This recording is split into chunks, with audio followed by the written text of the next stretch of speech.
We're now streaming live on YouTube, Mr. Mayor. Thank you.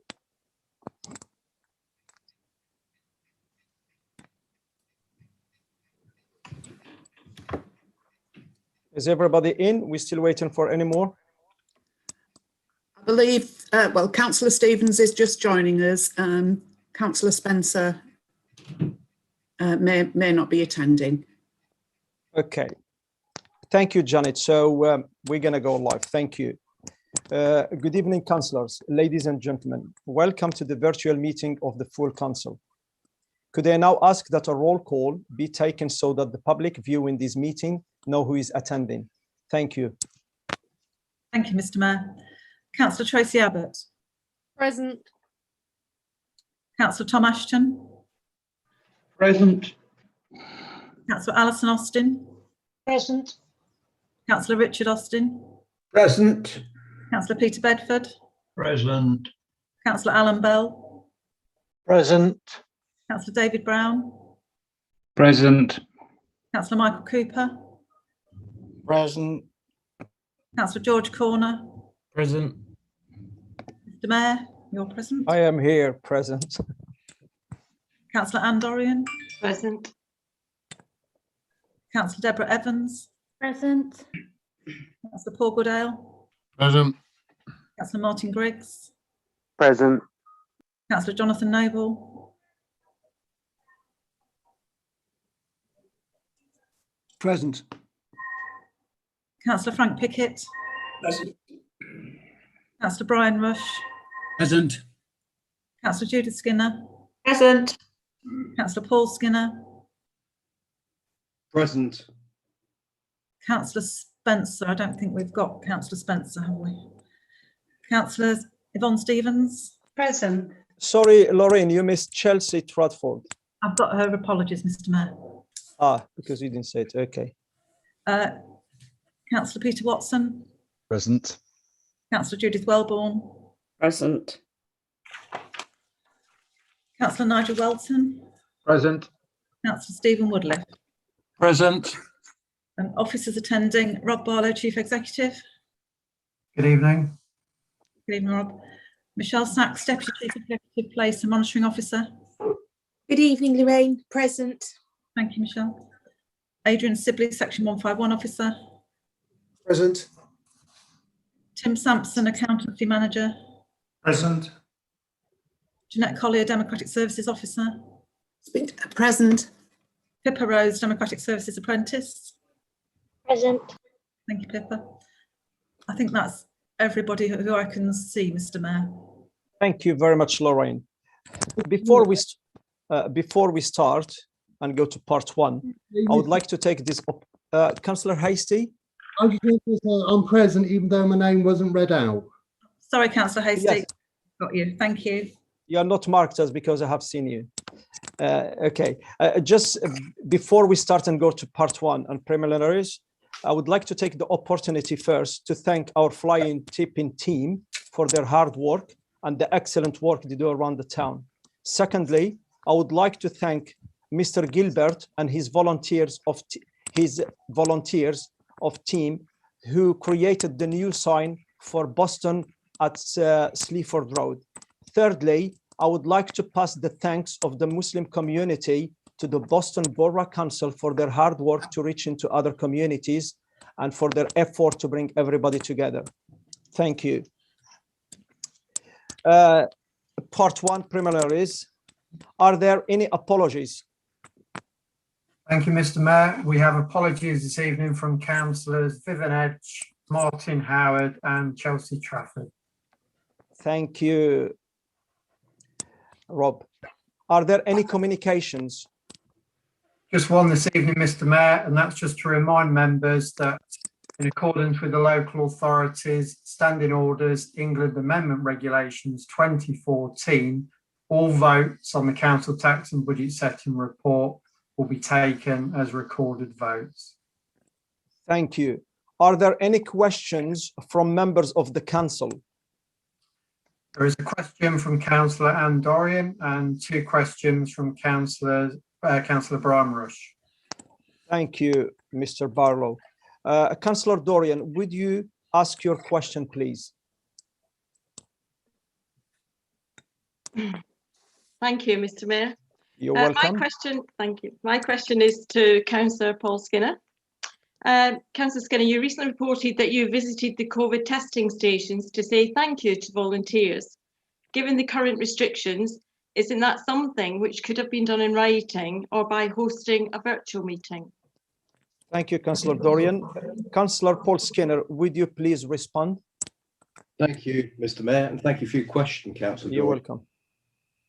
Councillor Dorian, once again, you seem a little confused. I visited the Tollfield Road facility as a customer and then thanked them in my brief and via the bulletin.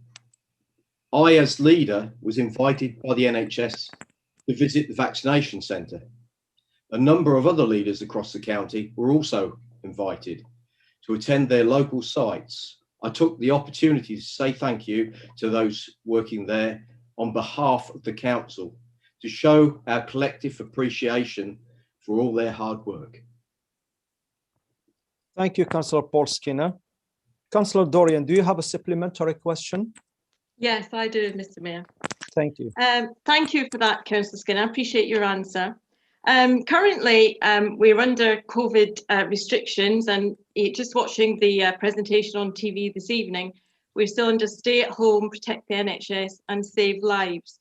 So my question's in two parts, if you will, Councillor Skinner. Part A is local residents have complained to me that people are getting cabin fever, and one local resident complained to me that her neighbour leaves home upwards of 12 times a day. What advice would you give that member of our local community? And part B is that numerous local residents have contacted me wishing to express their gratitude to Jonathan Van Tam, especially as he seems to have single-handedly painted this town in a very favourable light. Would you commit, Councillor Skinner, to participating in a cross-party working group within our council so that we could find a way to honour his contribution to the public health of our community and the public health of the UK in general? Thank you, Councillor Dorian. Councillor Paul Skinner, would you like to respond to the second question of Councillor Dorian, please? Yes, thank you, Mr. Mayor. Thank you, Councillor Dorian, for your question. Yeah, when people are abiding by the restrictions and see other people not complying, it's extremely frustrating. And not everybody wants to be the nosy neighbour and dob them in, but obviously you've got the opportunity to use 101 or email 101, and that would be the correct route. As regard JVT, as he's known in the trade, absolutely fantastic gentleman, an absolute asset to this town. And yes, I would be quite willing to take part in anything to actually honour him, because he honours the town every time he stands up. Thank you very much. Thank you, Councillor Skinner. Thank you, Mr. Mayor. Thank you, Councillor Dorian. Councillor Rush, would you ask your first question, please? Thank you, Mr. Mayor. You're welcome, Councillor Rush. I think my video is muted at the moment, not through my fault. I think one of the girls have done it. Anyway, regardless, this is a question for Councillor Tracy Abbott. Can you tell me when it was that this council passed a directive to begin allowing vehicles to park overnight in Boston Marketplace, and what charge is levied to the owners for doing so? Councillor Abbott, would you like to respond to the question of Councillor Rush, please? Yes, thank you for your question. The council has not passed a directive to allow vehicles to park in the Boston Marketplace. The market team have, however, allowed a butcher's van to park in the event space overnight before markets for a trial period.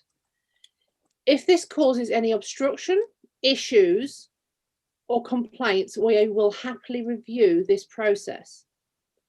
No charge is currently being levied for the van. Thank you. Thank you, Councillor Abbott. Councillor Rush, have you got a supplementary question, please? I have, Mr. Mayor. Thank you very much. And thank you very much, Councillor Abbott. So is this overnight accommodation being provided free of charge to this particular vendor? If so, maybe we can begin to allow all our stallholders to pull up and stay overnight before a market. I have many photographs of bad practice being allowed to take place in the marketplace. However, I thought we already had a stopover site at the dock entrance. But they are maybe charging for that. So, Councillor Abbott, tell me, how much do we charge him for a stopover electric? Whose responsibility is it if the truck gets broken into in the dead of night and his stock gets stolen or infected? What if a resident trips over one of his unprotected cables that are left out in the marketplace? Does our liability really cover such events? Don't you think it's time our markets manager started properly applying all the regulations within our markets policies before someone gets injured or killed? Thank you, Councillor Rush, for your question. Councillor Abbott, would you like to answer the supplementary question of Councillor Rush? Thank you for your supplementary. As I have just stated, there is no charge being levied for the van. As for the electric, I do not know. I can find that out for you. As I believe anybody who would approach us who, especially during COVID, need this requirement, I'm sure our staff and team will listen to every effort to make it possible. And I shall get back to you about your second part of your supplementary. Thank you, Councillor Rush. Thank you, Councillor Abbott. Councillor Rush, would you like to ask your second question, please? Thank you, Mr. Mayor. You're welcome. There's a question for the leader. Can the residents and ratepayers of Boston Borough Council be provided with a clear and concise explanation as to why and when this administration has unilaterally curtailed the democratic rights of the public to engage personally in delivering questions to their elected representatives, and instead obliged the worshipful mayor to present their question on their behalf?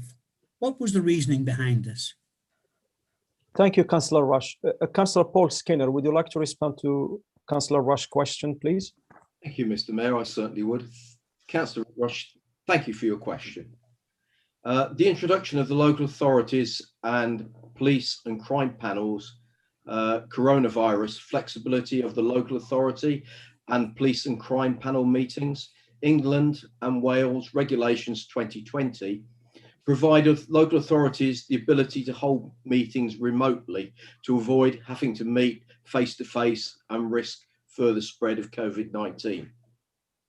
In response to those regulations, the Chief Executive, in consultation with all group leaders, used emergency powers to implement the remote meetings procedure rules, which, to aid management of remote meetings, suspended the requirement of for members of the public to attend meetings in person to ask their questions, and instead are directed via the mayor or the chairman of the meeting. Thank you. Thank you, Councillor Skinner, for your response. Councillor Rush, do you have a supplementary question, please? Thank you, Mr. Mayor, and I want to thank Councillor Skinner for his answer. However, I would like to say, are we really so dependent on Big Brother that our peers consider us incapable of participating in a virtual reality exercise? Or is this yet another surrender by our ruling Conservative group who have forgotten how to lobby our own MP? Thank you, Councillor Rush. Councillor Paul Skinner, would you like to respond to the supplementary question, please? I certainly would. Thank you, Mr. Mayor. Thank you, Councillor Rush. We have had quite a national pandemic. It has not allowed people to meet face to face unless you've got the space around them. And quite frankly, until the 4 tests that the government have set, all the restrictions, the earliest date is the 21st of June. And basically, it is a way that the questions can still be asked.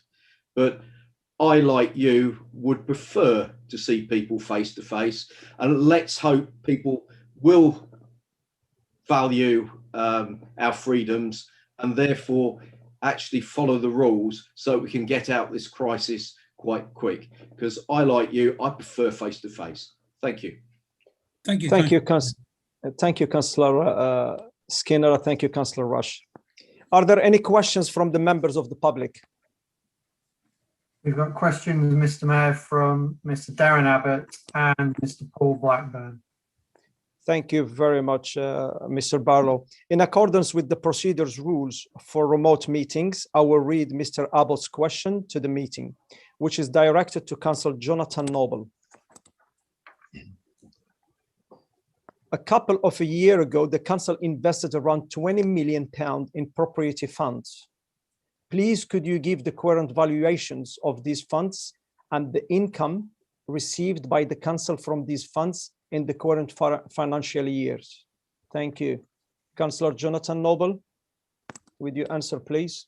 Thank you, Mr. Mayor. Thank you for your question, Mr. Abbott. The current valuation of our property funds investments is £19,152,000.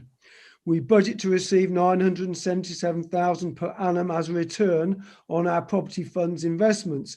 And the latest projection for this financial year, that's 2020 to 21. Apparently there's a typographic error and it says on the, I think on the original answer 2021-22, but this is for 2021. The return will be £897,000. The council has received £2 million in dividends from our property funds investments in the last 4 years.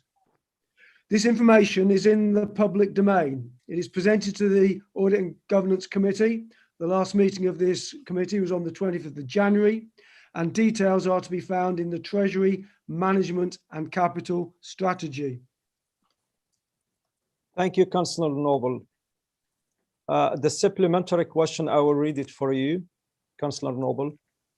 You seem to have misunderstood part of my question. I ask for the investment income for the current financial year, which I believe to be 2020/2021. But you have supplied the figure for 2021-2022. Please, could you let me have this figure, as I am sure you will have it at hand, considering how easily you answered my supplementary question at Cabinet last week. Now, on to my supplementary question. I have concerns about the budget you are laying before the council this evening. You state for the year 2021-2022, you will expect to receive £897,000, but on page 16 of the report does state a return of £977,000. So your budgeted income for next year is already 90,000 short. So how can you be confident that next year you can deliver a balanced budget? Thank you, Councillor. Thank you, Mr. Mayor. Thank you. Right, the first thing is I answered the point that Mr. Darren Abbott just made in his prequel to his supplementary. I said there was an error in typographic error regarding the dates. He was given the correct figure, 2020 to 2021. Yes. Now, I take exception to the point that I'm accused of lying to council or to anybody. The fact is these. I'm looking now on the appendix 1 of the financial figures, and it shows me that our projected income from the property funds in 2020 to 21, 2021 to 22, and 2022 to 23 is the same figure. Now, Mr. Abbott alleged there's a 90,000 shortfall. Well, his answer is very simple. We've actually exceeded our expectations in our returns on the property funds. So the estimate is actually an underestimate, and our performance was even better than expected. And I'm assured by our S151 officer, who's been in consultation with our Link asset managers, they're our property fund managers, that the same thing will happen in the following year. So Mr. Abbott should be very pleased. We're actually exceeding expectations and doing even better on our property fund investments than we first thought. Thank you. Thank you very much, Councillor Noble. I will now read Mr. Blackburn's question, which is directed to the leader. Are there any legal implications if council officers give wrong information so councillors can vote at any meetings? Councillor Paul Skinner, would you like to answer this question? It's directed to you. Thank you, Mr. Mayor, and thank you for your question, Mr. Blackburn. Our officers always ensure that councillors have the relevant information before them to enable decisions to be made that are lawful. Thank you. Thank you, Councillor Skinner. Now I will read for you the supplementary question of Mr. Blackburn, if you just spare me a second. I accept your response, but totally do not agree with it. So would you begin a full open legal investigation to be whereabouts of all the monies this council has spent and lost, the setting up of the Bargate Green cooperative market, which never got off the ground, yet the councillors voted on its implementation and would give a verbal and written response?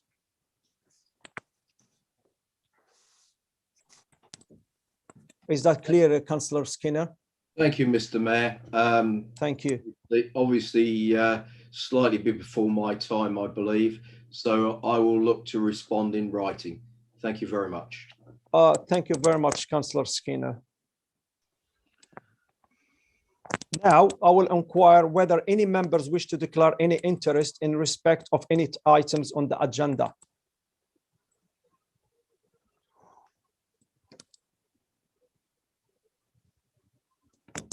If there are none, we're going to go to part 2, agenda items. We now move to the agenda items for this evening, and I will ask Councillor Ashton to introduce the confirmed minutes of the Audit and Governance Committee. Councillor Tom Ashton, please. Thank you very much, Mr. Mayor. You're more than welcome. Simply, very quickly, to move the Audit and Governance minutes for the meeting held 9th of November 2020. It has been brought to my attention a couple of issues in there that Councillor Noble's attendance wasn't recorded, and that Councillor Howard is recorded as being both present and absent. I've been reassured that actually these points were picked up at our January meeting of the Audit and Government Committee, and the record corrected there. So with those corrections included, I would simply add my own gratitude as chairman of the committee to Councillor Noble for being assiduous in his attendance as portfolio holder. I believe his input has been valuable to members of the committee, and I hope his attendance is something we can look forward to long into the future. But I won't dwell, and I will look for a second. Thank you, Mr. Mayor. Thank you very much, Councillor Ashton. Do you have a seconder? I have Councillor George Corner. Thank you, Councillor George Corner. Thank you, sir. I wish to second that and reserve my right to speak. Thank you. Thank you very much, Councillor Corner. Yes, thank you. Does anyone wish to speak? Please indicate by using the raise hands facility.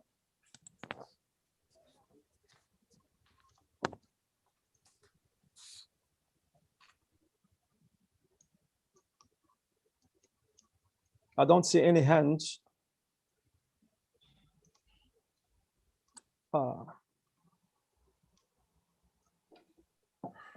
Should I conclude that there is no one who wishes to speak? If there is no one who wishes to speak, then I will ask Councillor Ashton to sum up.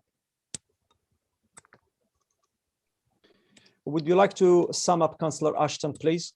Thank you, Mr. Mayor. I have nothing further to add. And Councillor Corner, would you like to say anything? Councillor Corner? No, Mr. Mayor, nothing from my side. Thank you. Thank you very much. So if there is no more speakers, I will now move to the vote. This will be taken by roll call. Lorraine will call out your name and you should respond for, against, or abstain. Thank you very much. It's all to you, Lorraine. Thank you, Mr. Mayor. You're welcome. Councillor Tracy Abbott. For. Councillor Tom Ashton. For. Councillor Alison Austin. For. Councillor Richard Austin. For. Councillor Peter Bedford. For. Councillor Alan Bell. For. Councillor David Brown. For. Councillor Michael Cooper. For. Councillor George Corner. For. Mr Mayor, 4, Councillor Andorian, 4, Councillor Deborah Evans, 4, Councillor Paul Goodale, 4. Councillor Martin Griggs, sorry, 4. Councillor Neil Hasty, 4. Councillor Jonathan Noble, 4. Councillor Frank Pickett, Councillor Brian Rush,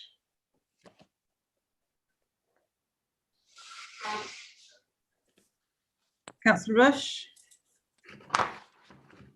I'll come back to Councillor Rush. Councillor Judith Skinner, 4, Councillor Paul Skinner, 4. Councillor Spencer's not here, Councillor Stevens, 4, Councillor Peter Watson, 4, Councillor Judith Wellborn, 4, Councillor Nigel Welton, 4. Councillor Stephen Woodliff. 4. Councillor Rush, have we got you back? Abstain. Thank you, Lorraine, for your patience. Thank you, Councillor Rush. That's clearly carried, Mr Mayor. Thank you. Thank you, Lorraine. Thank you. We now move to the next agenda item, Public Speaking Planning Committee. And I call upon Councillor Tom Ashton. Councillor Tom Ashton, would you like to introduce? Thank you very much, Mr. Mayor. I will take the paper before us as read, except to add that there are three recommendations, and just to address some of the pertinent points of those. I think it is absolutely right that we reintroduce the public speaking provision at our remote meetings in replication of the practices and procedures that we would normally enjoy when we're meeting in person. It was absolutely, in my view, absolutely the right decision back in those very early days when we decided to go forward with remote meetings of the planning committee. And members, if you cast your mind back to June of last year when we were having these discussions, the council was using a system called GoToMeeting, and then we moved on to Zoom, with electronic meetings being very much in their infancy and our grasp of them being what it was. I think it was absolutely right that we proceeded without those elements of the committee procedure until we have become confident in the technology, say moving on to Zoom, caught up with our requirements. Having participated in licensing hearings, I have absolute confidence that public speaking involvement in planning committee can be incorporated using the technology and skills that we have all developed over the last 6 months or so, and it's absolutely right that that element comes back. The public speaking protocol for physical meetings, there are a couple of tweaks there that you will see in the appendix. And in respect to recommendation 3, this is simply so that should there need to be any tweaks to the procedure to make it work better in practice, then it doesn't require the wait and delay with bringing it back to full council for every jot and every tittle to do. Quite simply, had we included recommendation 3 last June, then it would have been very straightforward to have brought this public speaking back a long time ago. It simply had to wait for a slot on a full council agenda. So I think this is the right way forward, and I'm sure members of the planning committee will find it to the benefit of their decision making. I will leave that there and obviously pick up on any points that members might have when it comes to sum up. Thank you, Mr. Mayor. Thank you, Councillor Ashton. I have, I think, the first hand raising here is Councillor Welton.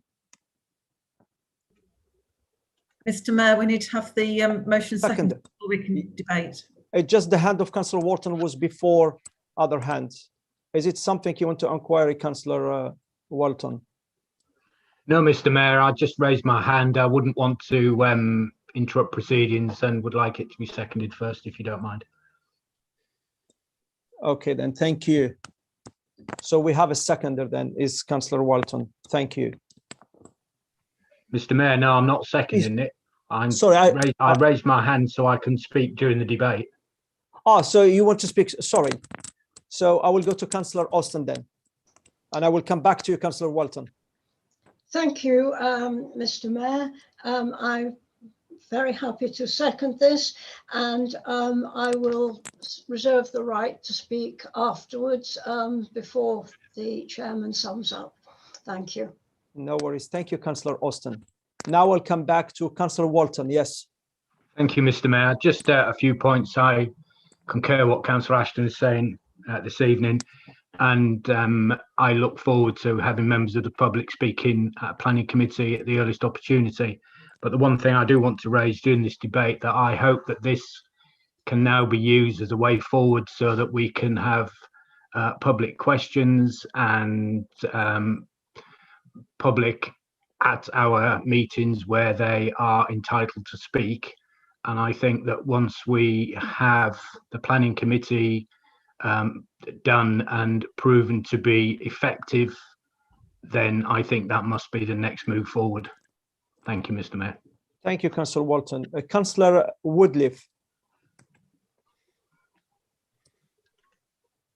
Yes, thank you, Mr. Mayor. Ah, I'm up. All right, okay, thank you, Mr. Mayor. If I may speak just for a few minutes, I'm essentially, yes, is it okay? Of course you can speak. Of course, Councillor Woodliff. Oh, thank you, Mr. Mayor. You're welcome. Yes, I'm essentially think it's a good report. The only thing I do feel is that limiting members of the public to 3 minutes is not enough. We've got to remember that when members of the public come before the committee, I don't sit on the committee at present minute, but I have sat on the committee before. When most members of the public come before the committee, they find it quite, I would say not a frightening experience, but it's a new experience for most of them. And so therefore, expecting people to present their arguments in 3 minutes, I think it's a bit tight. People take a little time to be able to settle and speak as they want to speak.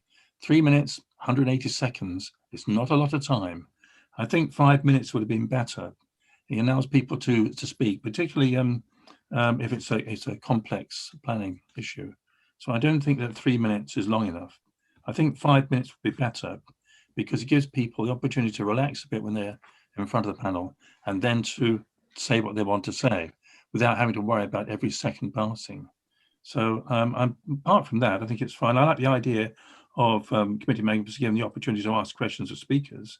I think that's a very interesting step forward. It's a very good idea. But I do think that when members of the public come before the committee, they need a bit more than 3 minutes. Because as I say, in most occasions, they're not used to facing committee. They know what they want to say, but they can get all muddled up in their minds. And 3 minutes is gone.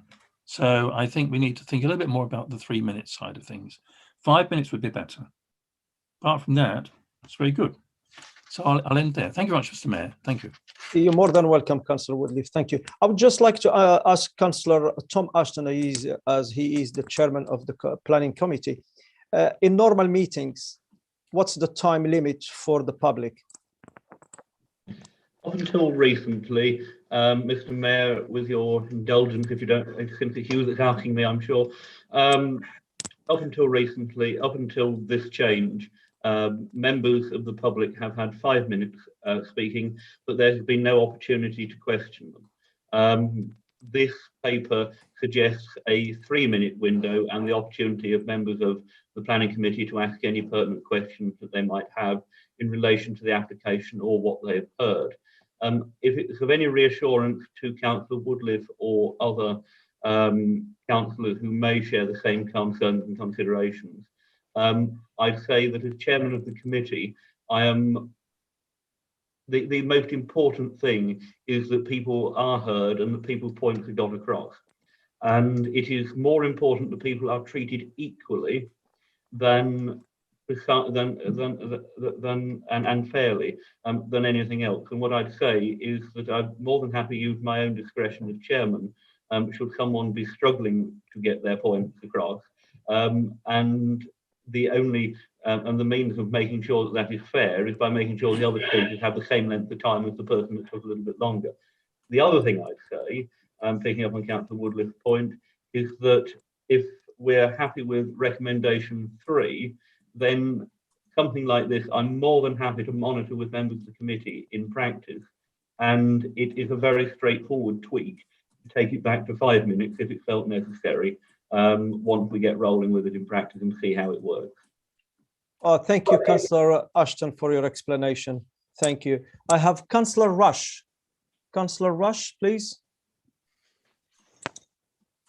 Thank you, Mr. Mayor. You're welcome. It's my pleasure.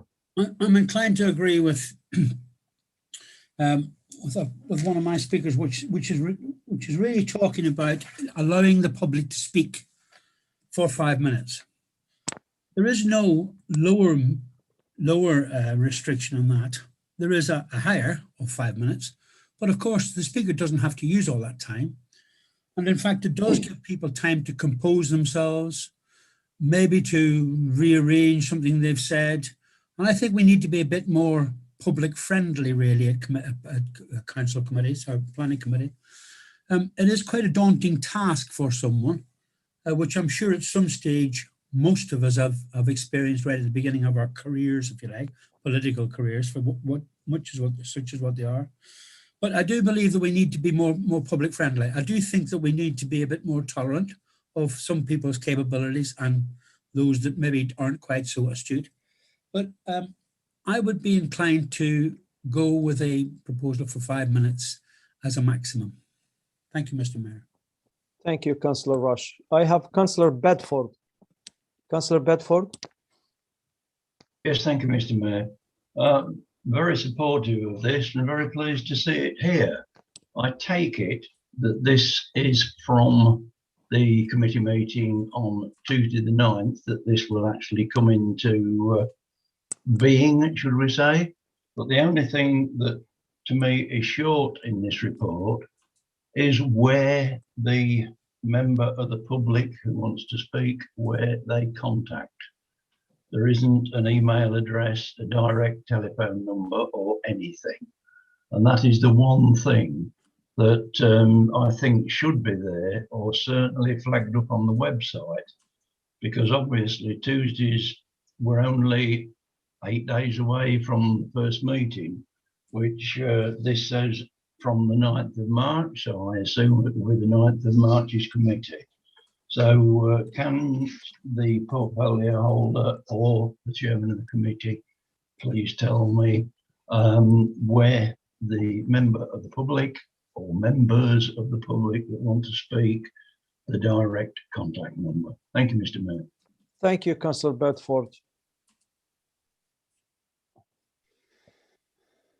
Councillor Austin.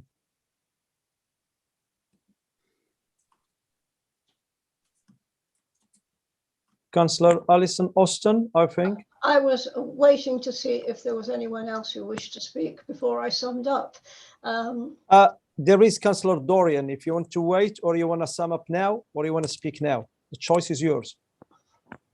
Well, I have two speakers. I think it would be customary, usually, to do the summing up when all the speakers have spoken. That's fine. So that's what I will defer to that, but some hands are quite late in coming up. So yes, that's why I raised my hand. I will. So you want to leave it later. So I'll come back to you, Councillor Austin, later. Okay. Thank you. Councillor Dorian. Thank you, Mr. Mayor. You're more than welcome, Councillor. Thank you. So I would like to concur with both Councillor Woodliff and Councillor Rush. While I accept that this report goes a long way to allowing members of the public to come to meetings and share their feelings, I do think 3 minutes is inadequate. I think Councillor Woodliff raised a very good point. When you talked about people being nervous and being able to gather their thoughts and feelings and sort of organize their thoughts in their own brain, ready to speak to the planning committee itself. And there are two issues that spring to mind on this topic. One is that when a member of the public finds it necessary to speak to planning committee, they're usually talking about something that is very, very dear to their heart, and that is their home. You know, the very roof over their heads that they have worked long and hard to provide for. And there's usually an issue that is going to affect their quality of life, which is why they find it necessary to come before the planning committee. So it's a very emotive topic straight out of the gate. And for that reason, it can make people even more nervous, especially if they're not used to public speaking. And the other point I would just raise, and this isn't a criticism, but the planning committee are paid a little bit extra for every hearing that they hold. So, you know, we are well paid to service the public. And for that reason, if it takes a little bit longer, 2 minutes longer per speaker, then I think we can live with that. I think that's the least we owe our local community. So for all those reasons, I would like to see it go to 5 minutes. I didn't hear a proposal from Councillor Woodliff. But so therefore, for that reason, I would move an amendment that this report goes forward, but that 1.3 is changed from 3 minutes to 5 minutes. And I would look for a seconder. Thank you, Councillor Dorian. I have few hands and hands on the screen, and we have to come back. Councillor Tom Ashton, would you like to clarify some point? Yes, I would. I'll be with you, like Councillor. I see your hand, Councillor Watson. Thank Yes. you. I would just like to jump in there. If my seconder, Councillor Austin, is agreeable, then I would like to accept the amendment as part of the substantive motion. As I said a few moments ago, this is about what is fair and what is right for the people that are presenting at planning committee, and it would certainly be unfair if members of the council feel that 5 minutes is correct. Then I'm more than happy to go along with that and accept that amendment if Councillor Austin is in agreement. Yes. Yes, Councillor Austin. Thank you, Mr. Mayor. I think that bearing in mind that this is a trial, I would be, and we've still got the opportunity to tweak it, then I would be happy to second that. To second the 5 minutes. Yes.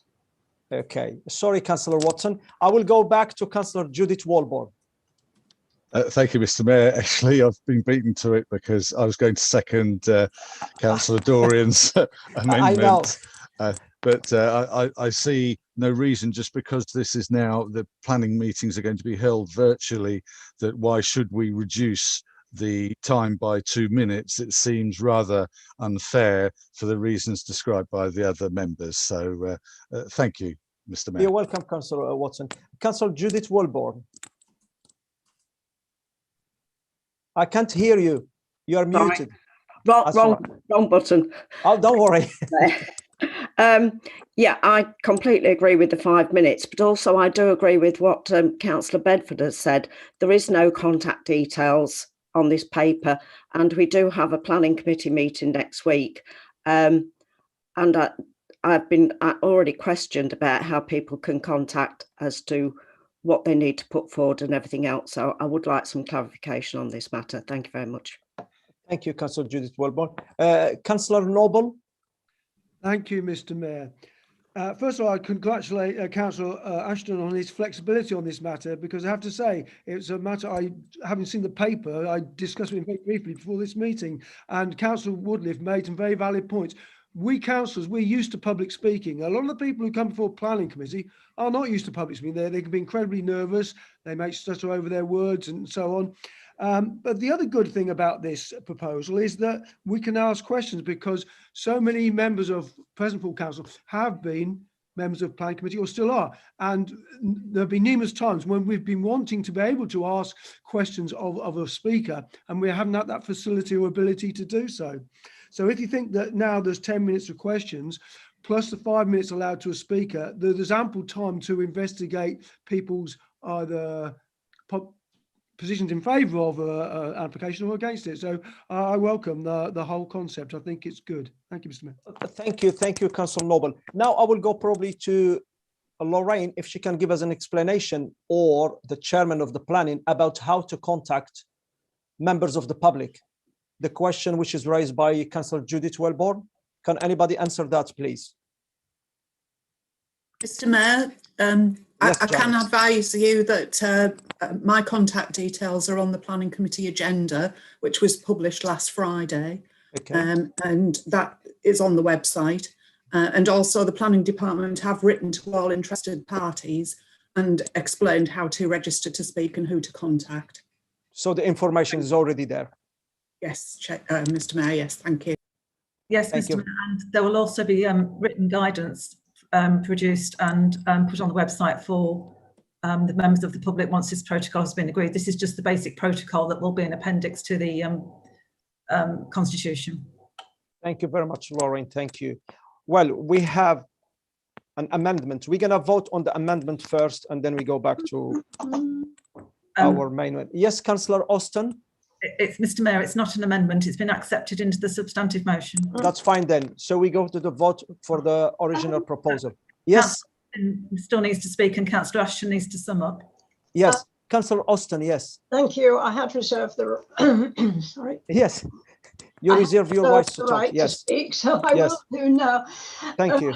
Right. Well, I think this is a good move forward, and it was. I can concur. It was demonstrated at a licensing subcommittee meeting in the autumn. The members of the family were quite capable of speaking in virtual meetings, whether it's using a computer or a mobile phone. So there's two options there. I believe also that should this be agreed and adopted tonight, then it will help transparency and hopefully ultimately greater efficiency with our planning processes. We don't know how long, obviously, virtual meetings are going to continue, but I think we can assume that this facility will be available even if it isn't possibly a virtual meeting. I don't think that's been clarified, but we can consider that if necessary when we get there. I think we now have an adult population who have become really quite familiar with using Zoom for keeping in contact with family and friends as an alternative to using Skype or FaceTime on their phones. So I don't think it may be as daunting as people fear. And if you recall in these papers, it does suggest that it's a consolation, if you like. Speakers have been encouraged to submit their statements on paper should the IT equipment fail, which means most of them will be actually reading. So they will have decided what they're going to say. And I think to read it direct probably will, I hope, involve less repetition than sometimes we have. So this also, of course, allows that fallback of people being unable to attend a meeting. So I see this as a good movement and a good, step forward, and I'm very happy to be supporting it. Thank you. Thank you, Councillor Austin. Now I'll ask Councillor Tom Ashton to sum up, please. Thank you very much, Mr. Mayor. I will be quite brief. I'm just incredibly grateful for the support of councillors across the chamber for what I'm glad that they are able to, that members are able to agree is a positive step in the right direction. Because at the end of the day, this is about serving the people of our borough and ensuring that good planning decisions are made in a fair and open and transparent way. And a good planning decision is one which is based in policy, but one where all parties have had their opportunity to state their points clearly and really without unreasonable constraint. So, I mean, that's the reason I was very pleased to accept the amendment into the substantive motion on the 5 minutes, because it is right, I agree that people are heard, and the additional time does not matter here nor there in the process. I am grateful for the words of Councillor Austin, and I as well would hope that a form of hybrid meeting in the future might be a possible alternative, so that people who want to come and present to a meeting don't necessarily have to take an entire morning or an entire afternoon out of their lives. But as I'm sure is a view shared by the majority of members, I cannot wait to get back into the chamber and into the committee rooms in a physical form, because there is so much that we are missing. Even with this marvellous Zoom, there is still so much of the life and soul of our council that we don't get to enjoy when we're staring into a screen. So with that, Mr. Mayor, I will say no more and hope that members will be able to support the paper. Thank you. Thank you very much, Councillor Ashton. Now I will move to the vote. This will be taken by roll call. Lauren will call out your name and you should respond for, against, or abstain. We'll call a member by alphabetic order and they will respond. Thank you, Lauren. Can we take the call? Thank you, Mr. Mayor. You're welcome. Just to remind members that we're taking the recommendations with the change accepted from 3 minutes to 5 minutes for yes for all speaking. Councillor Abbott. For. Councillor Ashton. For. Councillor Alison Austin. For. Councillor Richard Austin. For. Councillor Bedford. For. Councillor Bell. For. Councillor Brown. For. Councillor Cooper. For. Councillor Corner. For. Mr. Mayor. For. Councillor Dorian. For. Councillor Evans. For. Councillor Goodale. For. Councillor Griggs. For. Thank you. Councillor Hasty.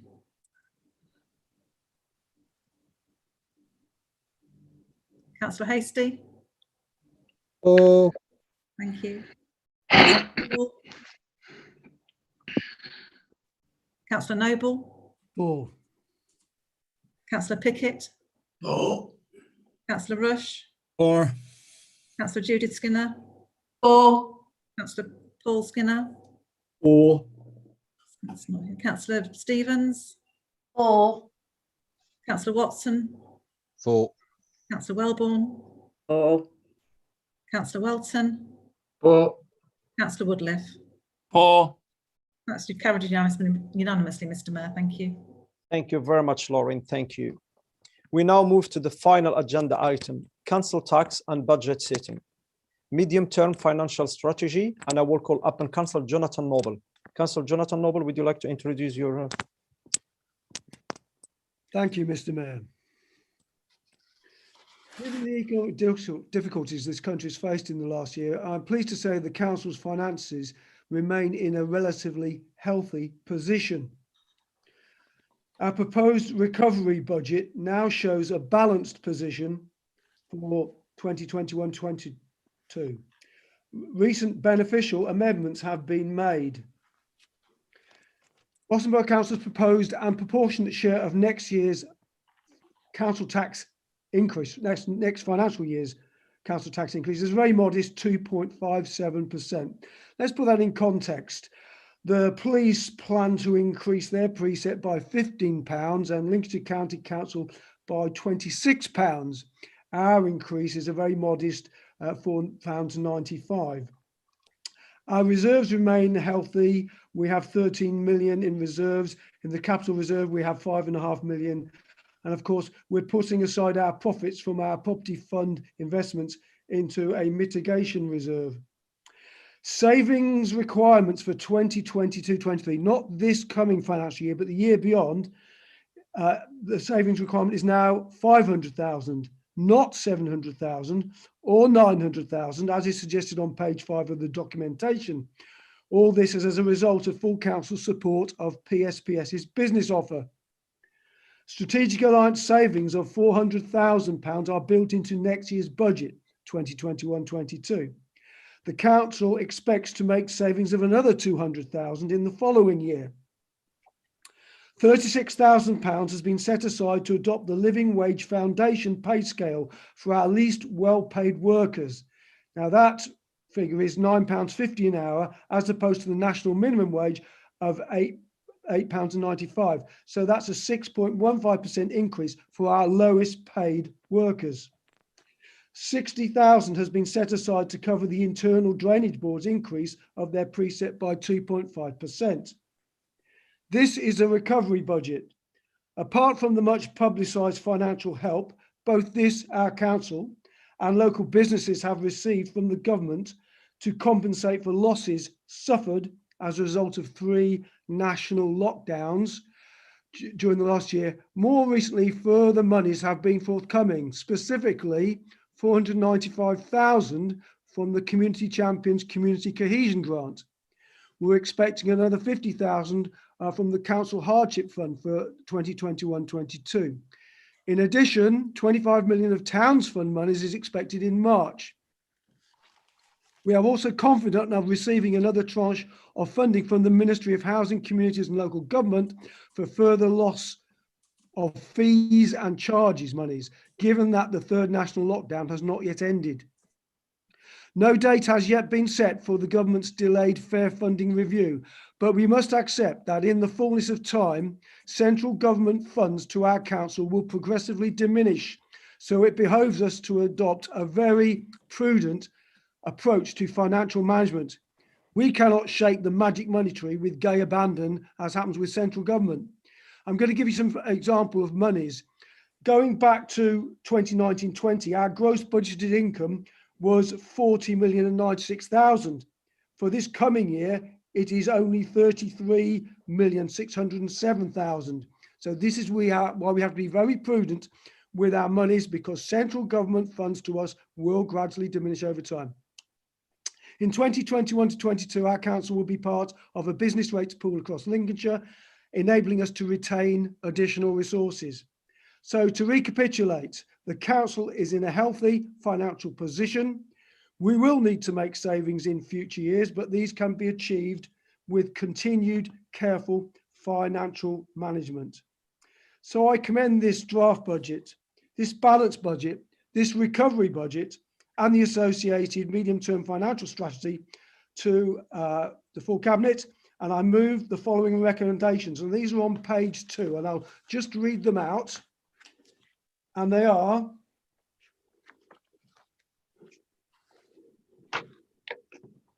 that the cabinet recommends that we're recommending a draft budget and medium-term projection, a council tax increase of £4.95. That's 2.57%. And if you bear with me, Mr. Mayor, there may be another point I've just missed out, so just hold on. Yes, I need to give you a more detailed recommendation, and I'm just at the moment looking for the page. So will you bear with me, please? Sure, Councillor Noble. I need to refer to specific appendices, which I thought were right in front of me, but they're not. So apologies for that, Mr. Mayor.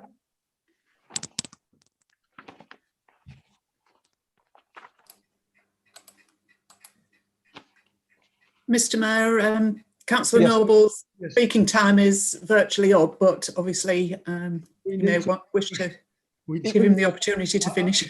I'm trying to give you the more detailed recommendations than the 2 I have before me. So, would you like to come back later, Councillor Noble, or have you found it? Well, I need to be seconded, Mr. Mayor, don't I? Yes, I know that. So just want to, if you would. If I need to probably to move things on, Mr. Mayor, I'm very apologise for the delay. Yeah. But in the meantime, obviously, I'm recommending this draft budget and the medium-term financial strategy for approval, and a council tax increase specifically of £4.95 or 2.57%. I look for a seconder, and then I'll come back with further detail as soon as possible. Okay. Thank you very much, Councillor Noble. Do you have a seconder? Very happy to second. Sorry. I have got somebody spoke. Second, may I reserve my right to speak? Thank you, Mr. Mayor. Okay, then I will go to Councillor Dorian. She was the first hand to be raised to speak. Councillor Dorian, please. Mr. Mayor, did you want me to read the recommendations that Councillor Noble was going to propose, that has proposed in full? Yes, you can. Just so that members are aware of what the recommendations are. Sure. That council approves capital and revenue budgets for 2021-22, the 5-year medium-term financial strategy for 2021-22 to 2025-26, and the associated financial strategies as shown in the attached budget setting report. And number 2, the council agrees the formal council tax resolutions as detailed at Appendix 12 and 13 for the parishes, B-tax special expense, the County Council and the Police and Crime Commissioner for Lincolnshire are also dealt with as part of that resolution. This includes a 2.57% increase in Boston's element of the council tax, the Band D council tax being £197.91. Thank you, Lauren. Thank you.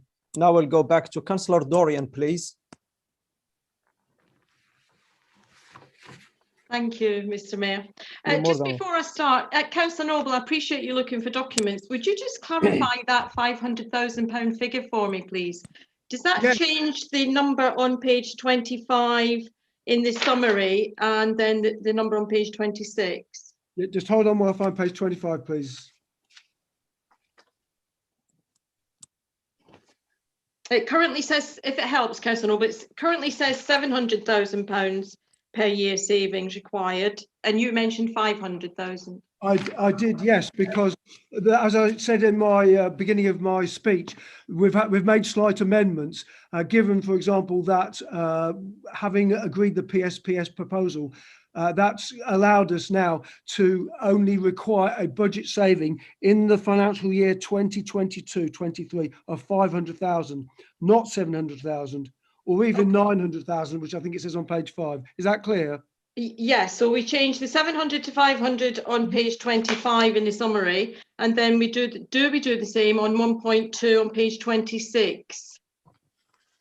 That's for 21-22. It says for future years though. Again, I think we're on different pages because I'm looking at pages of the actual financial report, and you might be talking about actually pages in the document. I think I'm looking at my full council papers, Councillor Noble. Yes, so am I. So am I. Same page numbers then. Just repeat your question. Go on, Councillor Dorian. So do we change the figure of 700,000 to 500,000? I just need that clarification. Yes, I did say that 3 times actually, Councillor Dorian, but yes. There have been some very late amendments. Okay, thank you. That's what I'm saying. It's, for this coming financial year, we're in a balanced position. The following year, 22-23, yes, we're looking for £500,000 of savings. Okay, so I'd like to move an amendment that we have a 0 increase in our share of the council tax. I've said it 3 times before. I believe in if at first you don't succeed, you try again. And I think Boston people need a break. I think they would wholeheartedly support a 0, no increase at all in council tax from our part of it. And I think it's the least we could do to support our local residents, both financially, but also emotionally, spiritually, and try and give them a real boost, because the reputation of this council is in the toilet. Whether you agree with that or not, that's my perception. I represent lots of local people, speak to them on a daily basis, and I think we need to do something to let our residents know that we are listening to them, that we support them, and that we are on their side. So I would look for a seconder for that amendment. Thank you, Councillor Dorian. We're going to have a seconder, and then we can get to Mr. Andrian Sipsi to give us some more clarifications. Councillor Peter Watson, you would like to second that amendment. Is that correct? That's correct, Mr. Mayor. I'd like to second Councillor Dorian's amendment. Sure. Thank you, Councillor Watson. Andrian Sipsi, would you like to come in, please, and give us some more clarifications on this matter? Thank you, Mr. Mayor. Can I just point out to members tonight, please, if you do go for the amendment, what that means is we would be £100,000 short in our budget this year, so we would take that figure from reserves, because 2.5% increase equates to roughly £100,000 to us. So next year we would have to draw down £100,000 from reserves to make a balanced budget, or else find savings elsewhere. Over the medium term, that represents £500,000 worth of lost income to this council, because once you've foregone that increase next year, you forget it for year after year. In terms of the resolution, I'd just like to point out to members so they're aware of what they're voting for tonight. Rather than a council tax of £197.91 for a Band D property, it would be £192.96. So £4.95 less than what it is being proposed to you tonight. Most people in the Boston area are a Band A or Band D property. So for a Band A property, the figure would be, rather than £131.94, it would be £128.64, a reduction of £3.30 a year. so 6p a week. For a band B, and I'll finish at band B rather than go through every single band. For band B, rather than it be £153.93 per year, it will be £150.08, a reduction of £3.85 in the year. So I'm not trying to say one way or the other how members should vote. I'm merely pointing out to them the financial effects of what the proposal will do. Thank you, Mr. Mayor. Thank you, Mr. Sibley. Thank you. I have some few hands. Councillor Woodliffe, would you like to come in, please? Thank you, Mr. Mayor. You're welcome. The pleasure is mine. Well, I'd like to say that I'm going to support Councillor Dorian in this. I think it's a good report in the whole, but I noticed that, for instance, the government has frozen business rates as a part of COVID-19 support. That's in the report. And I also noted that 3/4 of the people who were consulted, almost 3/4, were opposed to the increase. Now, it's not a huge increase, I accept, but do remember that this town is one of the poorest towns in the country. You know, it may only be a few pence, perhaps, to some of us, but for some people, those few pence mean a great deal. And I think, therefore, we have to take that into account. My feeling is that we have the reserves to be able to support zero increase in council tax this year. I'm not talking about next year, just this year, whilst this town recovers from the pandemic. We have to support the people in the town as best we can, and we can't just keep taking money on the basis that we need to balance our books sometime in the future. We have to think about the people now and the situation they're in. Not everybody earns a lot of money in this town. In fact, there are a great many people in this town who earn very, very little, and it's they're living from hand to mouth. So we may talk about it's only 6 pence. Well, 6p is 6p if you don't have 6p. We need to think about that side of things. So I'm happy to support Councillor Dorian. We have a zero tax relief. The other thing I noticed actually in the report is that the BTAC zero rate, which we agreed in committee, isn't a part of the report, is it? I think it's still the increase proposed is still here. Now, we agreed in committee that the BTAC committee would have a zero increase this year, zero increase in precept, and it should be in the report. I don't think it is here. Now, maybe that's maybe I've just missed that. I'm sure that Councillor Noble will correct me on that if necessary. So my feeling is very much that we should support the people of the town, remember their situation. A lot of very poor people in this town. I read the report of the Target recently, the lowest wages in the entire country are here. So we have to think about that very carefully. So the £4.95, whatever, may not sound very much if you're on £50,000 a year or £100,000 a year, but if you're on £15,000 a year or less, that's real money, isn't it? So we have to think about that, and that's why I'm sympathetic to Councillor Dorian's proposal. One other thing I would like to mention is that I'm very disappointed with the Internal Drainage Board for just shoving up their rates. An increase of 2% per year is assumed. I think it's time that the drainage boards also considered the welfare of the public, of the people here as well. I know they're looking after us from the point of view of keeping the water out of our homes, but nevertheless, just putting the rates up and saying we need this, we need this, we need this. I think we need to change have the government change the rules so that the internal drainage boards actually submit their own precept to the public, rather than having to piggyback on the back of the council. It would be much better if the drainage boards themselves presented their increase to the public, then the public would know exactly what they're paying for. Whereas, unfortunately, they expect us to do the collecting, don't they? And then we have to carry the can for it. So I'm sympathetic to Councillor Dorian. I would like to see a zero increase for this year only. Yeah, just for this year. Next year, well, we hope we get back to normal. But for this year, I think zero increase, just as we have a zero increase for BTAC, so we should have a zero increase with the Borough Council. I can't talk for the County Council, I'm not a member of it, okay? So, and I understand the police situation, consider on the police and crime panel. I do understand the police situation, and they don't have the reserves that we have. We have a much better situation than the police. The police are really hand to mouth, and they have a very, very important position to hold. members of the public, I think, are very supportive of the police receiving more, but not in our case. So I think we should go for a zero increase in council tax this year, and I will support Councillor Dorian's proposal. Right, thank you, Mr. Mayor. That's what I'm going to say. Thank you, Councillor Woodley. Thank you, Councillor Woodley. Councillor Cooper. Hello, Mr. Mayor. Thank you. You're welcome. There was a couple things around all of this that was a little bit interesting. It was interesting to note that Councillor Noble brought up the subject of the low wages for many of our employees. As I welcome, as I'm sure most members do, the rise for our low paid employees. But I don't know how many members realise it, but this council still punishes employees for wrongdoings by freezing their wages for anything up to 2 years, which holds their wages down on the minimum wage. And that has been policy at this council for some while, which is something that I find difficult to support.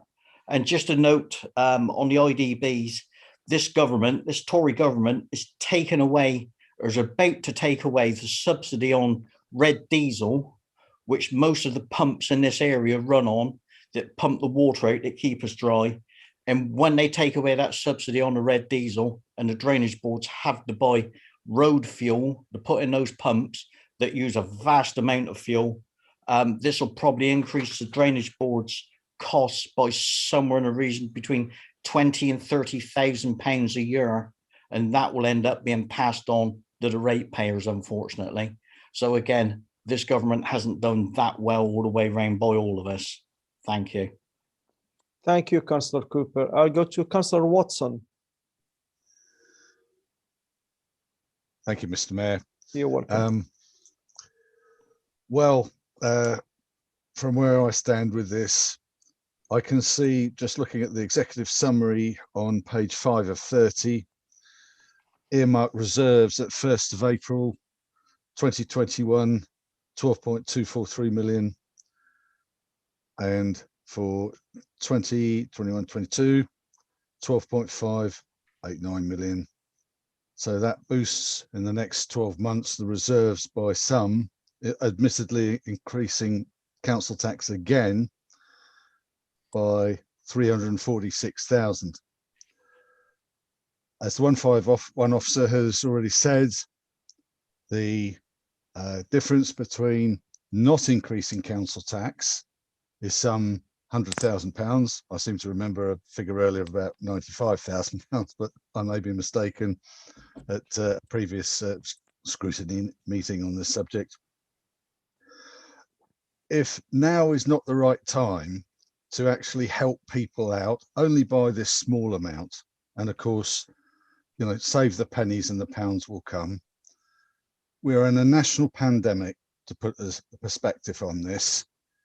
I believe the people of Boston deserve a break. Now, at the same time, while we can hide behind as a council, well, the police and crime commissioner is going to ask for more again. And I believe many people feel that, yeah, we don't really see an increase in police, but anyway, that's another matter. I feel they are not getting good value there, but we don't have any excuse. If the increase is that small, well, why don't we agree to not increase council tax and give the people a break? Thank you very much, Mr. Mayor. That's all I have to say for the moment. My pleasure. Thank you, Councillor Watson. Councillor Hastie. Thank you, Mr. Mayor. You're welcome. I'd like to support the freeze on council taxes as well, because we're in a national pandemic. People have lost their jobs, been furloughed, or closed down. And people are facing financial hardship, and yet a few pounds does help some people. Now, if a global pandemic isn't a time or a reason to dip into the reserves for a small amount, what do we class as a reason that we can use the reserves? Otherwise, they'll just sit in the bank earning interest. Instead, we can help the residents of Boston for just this 1 year while we all try to recover and get back to normal. Thank you very much, Mr. Mayor. Thank you, Councillor Hasty. I have Councillor Briar Rush. Thank you, Mr. Mayor. Pardon me. I'm in agreement with the past few speakers, really. I think we've become a two-tier borough, really, and there's a lot of poverty here in Boston. And I think it's well past the time that we changed our ways and supported our people. Zero increase in council tax is the order of the day, and that's what I will be supporting. Most of us in this town have a fairly good living, but we seem to ignore the fact that there's a great swathe of people who maybe just need our help in a time like this. We need to be generous to a fault, and for that matter, I will be supporting Councillor Dorian's zero increase. Thank you, Mr. Mayor. Thank you, Councillor Rush. Councillor Judith Walborn.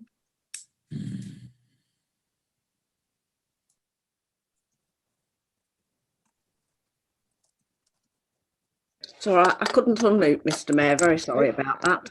Don't worry, Councillor Walborn. Take your time. You're ready? Yes, I am. Okay, go ahead.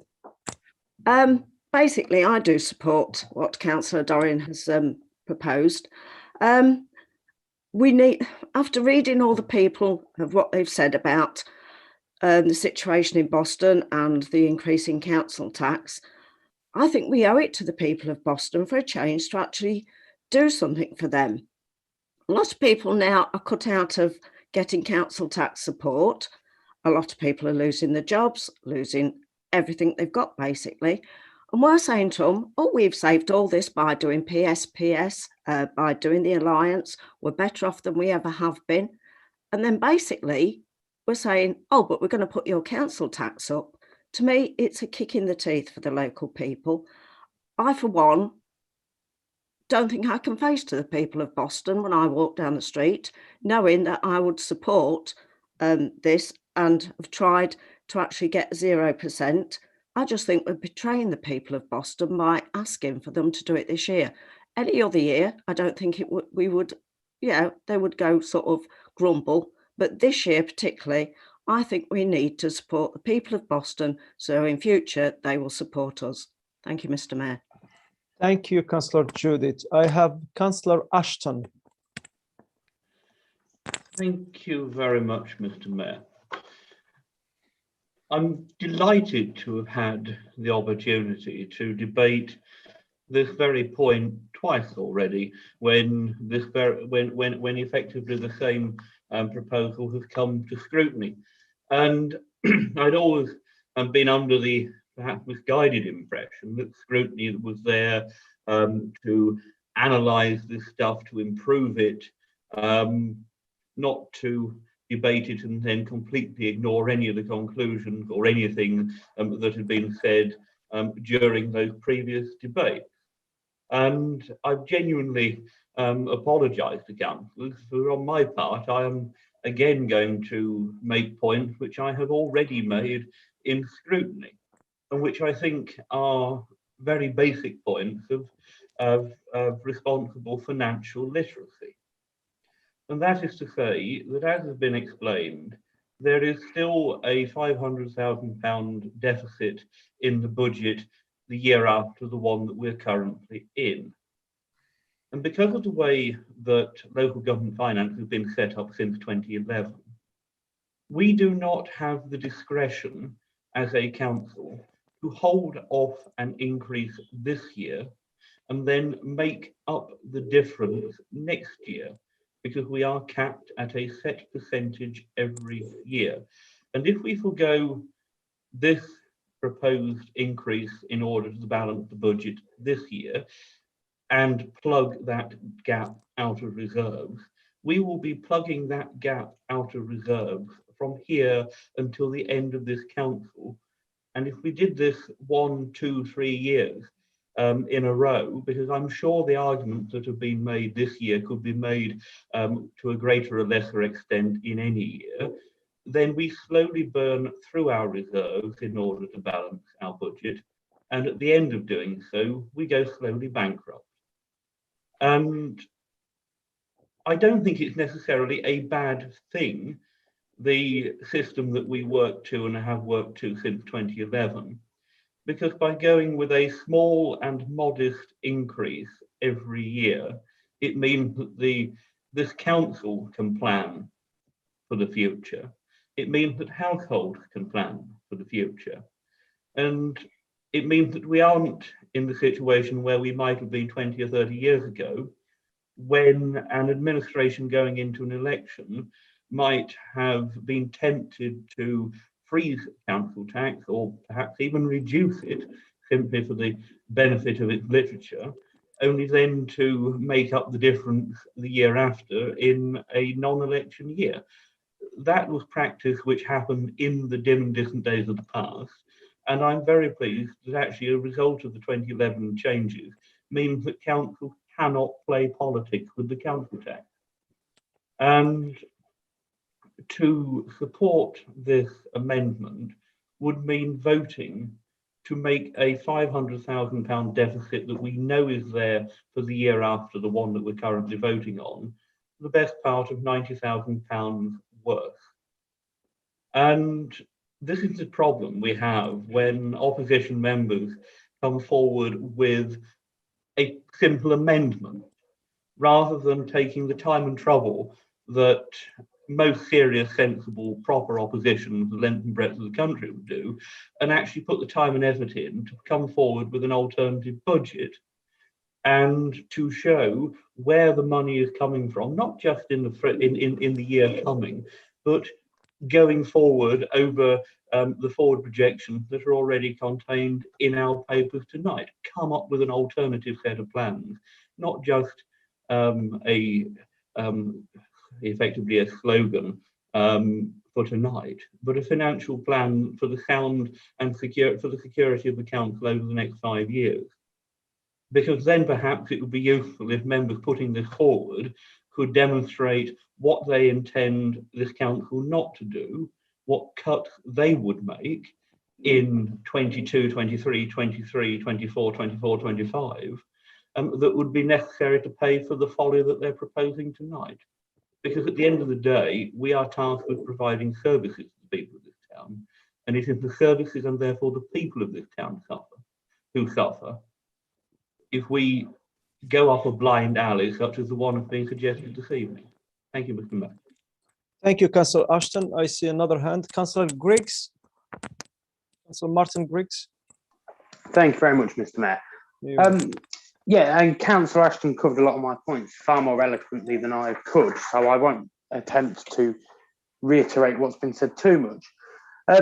I completely agree with the principle. It would be fantastic. And as I said at Cabinet, I'd have loved nothing more than to say, zero council tax increase. It's been a horrible year for people, especially many people who have either not been able to work because they work seasonal and obviously those jobs don't exist at the moment, or because they're furloughed and on a reduced income, or because cost of living has increased, because even simple things like paying your electric bill when you've got everyone at home all the time costs a lot more money. So it's definitely a principle I could get behind. Although, as I said at Cabinet, if there was an alternative budget that we could thrash out and discuss and there was a way forward, then I'd more than happily take part in the debate and listen to it. Our chief concern is ensuring that we provide services to the most vulnerable people in the borough at times of need. And whilst I can completely appreciate, probably more so than most of my colleagues, having been at the lower end of the earning spectrum when I was first elected to the borough, I can completely appreciate the extra tens and 5p's here and there and what a difference that makes. That being said, it is imperative that when people need our assistance and support, either in terms of council tax relief or housing advice or anything else, that we have a plan to maintain those services to at least the current standard we do now. And it's the bravery of the council in moving forward with things such as the Strategic Alliance, the SPS, that's allowed us to get to a balanced budget. And I think, why throw all that hard work away on a whim, albeit a whim with a nice sentiment behind it, but no real substance. It's our job to make really unpopular decisions to ensure that services are maintained across the borough. So unfortunately, whilst I appreciate the gesture, I can't support Councillor Dorian's proposal. Thank you very much, Mr. Mayor. Thank you, Councillor Griggs. I go to Councillor Goodale. Thank you, Mr. Mayor. Like other councillors, I mean, I have a problem with this really. I fully appreciate that people are struggling, and it's been a horrible year for us all. I mean, I'm on a fixed income anyway, so as a pensioner, that's all I get. That's my income, an old age pension. I know I look young, but there you go. The problem I have with this, Mr. Mayor, is most of the residents I represent are asking for an increase in services, not a decrease. And my fear with a zero increase in the council tax, although yes, I agree it'd be a great gesture, I fear that a lot of the services which we have would decrease. I'm looking for service increase, not a decrease. And just even keeping them as they are, to me, is not good enough. That we are basically disappearing under a mountain of rubbish. This town is. It's becoming a filthy place. It needs a very good clean up, and we need to employ more people to do that. I'd also like to see more people employed in looking at the rented sector, HMOs, the like, to say the amount of. Although I appreciate that it's you can say there's no hard evidence, it's all anecdotal. Of people falling out of houses every morning that are obviously far too many for the size of the house, and I would like to see us employing more people, and that's the problem I have with supporting a zero increase in the council tax. I fully appreciate the sentiment behind it, and I fully appreciate the hardship that a lot of people in this town are facing, but being a low wage economy is not new. This town has always been one of the lowest wage economies in the country. But equally on the rents, we actually have some of the highest rents in the East Midlands. So low wages and high rents don't concur. So I would like to see us more enforcement on housing, and I'd like to see us employ more people on that. I'd also like to see us employ more people in street cleansing on the sharp end. These, of course, need to be paid for. I don't believe anything's free, and even with this increase, I think we need to spend a substantial part of the reserves we have in dealing with these problems. For Boston to recover from this pandemic is going to be a big challenge for us all. I mean, even we take a lot of the high street stores, even in the town, which won't be coming back. We're going to have great problems. So although I appreciate the sentiment behind this, and I really do accept the genuine thought that's gone into this, I can't support it simply because I want to see an increase in service provision. I want to see the town a lot cleaner. I want to see more enforcement on housing, and that means employing more people. And employing more people means a charge, I'm afraid. Nothing's free in this life, as we all know.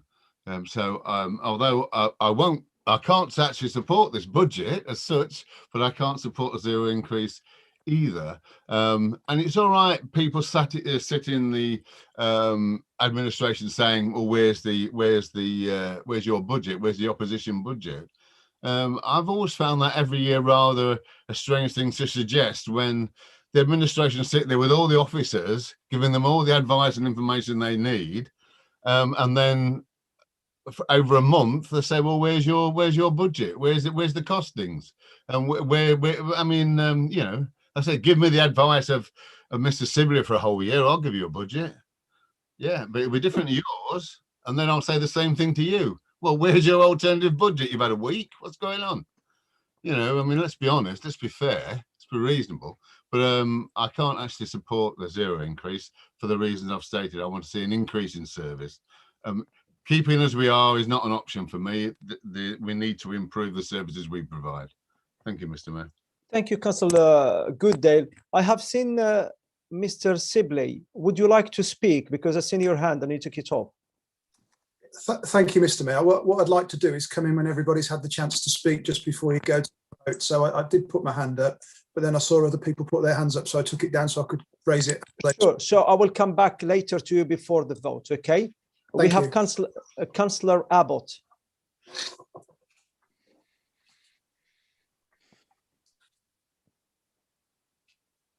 Councillor Abbott. Thank you, Mr. Mayor. You're welcome. I just want to comment on Councillor Goodale's speech. I totally wholeheartedly agree fully with him. As nice as it would be to keep it frozen, you can't do that. It's just an impossibility. If we need to keep facilities and services going, we need to keep it hopefully at a minimum, but we have to keep it going. Thank you. Thank you, Councillor Abbott. Can see Councillor Bell. Thank you, Mr. Mayor. You're more than welcome, my comrade. Indeed. This is where Labour policies work together. I'm for this amendment by Councillor Dorian, so I don't agree with my colleague for the simple reason I've been looked through all the comments from our town councillor, from the residents, sorry, then the rainy days here as far as I'm concerned. So we're not very good at cleaning the streets, as my comrade says, and a lot of the comments verify this. A lot on Fenside, as you all know, Mr. Mayor, we get that comment nearly all the time because the streets are filthy. We'll get fly tipping. It's horrendous. It really is. And this is because my comrade says we are disappearing under a pile of rubbish. We really are. We're not doing the services now. So to me, a zero increase in tax is not going to make a lot of difference because we can't fulfill our commitments now. And as I said earlier, the rainy day is here. So to me, let's do the residents of Boston a favour and keep it zero. Thank you, Mr. Mayor. Thank you, Councillor Bell. I have Councillor Austin. Alison Austin, Councillor Austin. Thank you, Mr. Mayor. You're welcome. Right, this really does present us with a dilemma, doesn't it? I appreciate that money is very tight for some people, but equally, and a lot of, well, Councillor Goodale said a lot of what I think I was going to say, and Councillor Griggs as well, but it really is customary if you are going to present something like this at a budget meeting to have put forward an alternative budget to go with it, and that would have been circulated surely just prior to the meeting. But you know, you can't just take that amount of money out of reserves, because the knock-on effect from then on has to be borne in mind. But as Councillor Goodale says, we don't want to be reducing services. We could just do the statutory services and no more. But the point is, here we don't. We do go over and above them, and I think that is the key. That is the key thing. Now, you know, oh, that it was just that easy to say, you know, we take the money out of reserves. But you know, I'm not an accountant, but I don't think it is that simple. Right, I could abstain, but to abstain is to chicken out, isn't it? So I've got to come down one way or the other, and that's my choice. I will listen to all further speakers before I finally make up my mind, and then I will vote accordingly. Thank you. Thank you, Councillor Austin. I have Councillor Rush. Thank you, Mr. Mayor. You're welcome. I really can't believe what I'm hearing here. Anyone would think that we'd been through a very, very sort of medium-term kind of blip in our finances. It really bugs me when I hear people like Councillor Ashton that saying things like we have to sort of, you know, I understand it's politics. I'm not. It's not a personal attack. I just find it quite difficult to understand how he's ever felt sort of hungry or laying under a damp blanket, for that matter. So he's not really in a position to understand what the poorer people of this town actually go through. Look around our town. Our shops are closing as other town centres are suffering the same dilemma, but Boston has suffered it for a longer time than other places. Our industry, apart from the fantastic agricultural industry, our industry is virtually zero.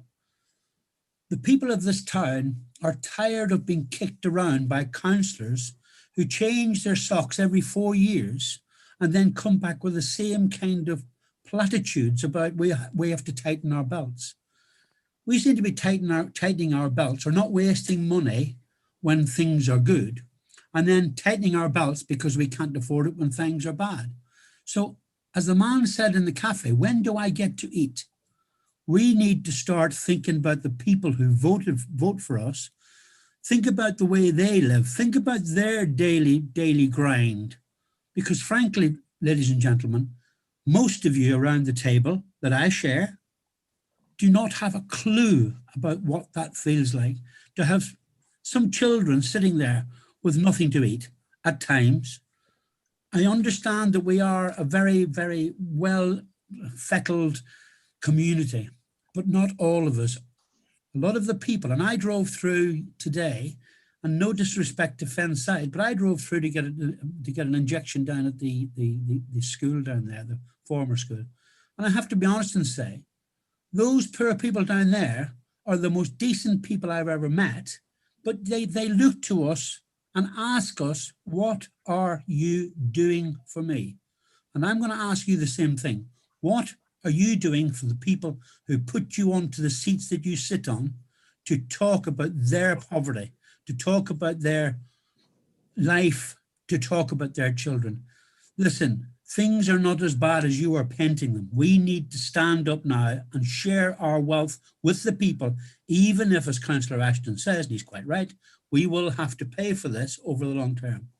That's the way it is.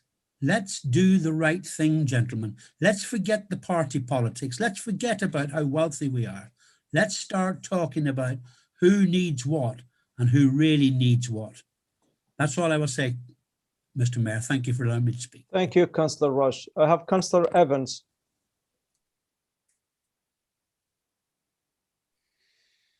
Thank you for allowing me to speak, Mr. Mayor. Just 2 points I'd like to make if possible.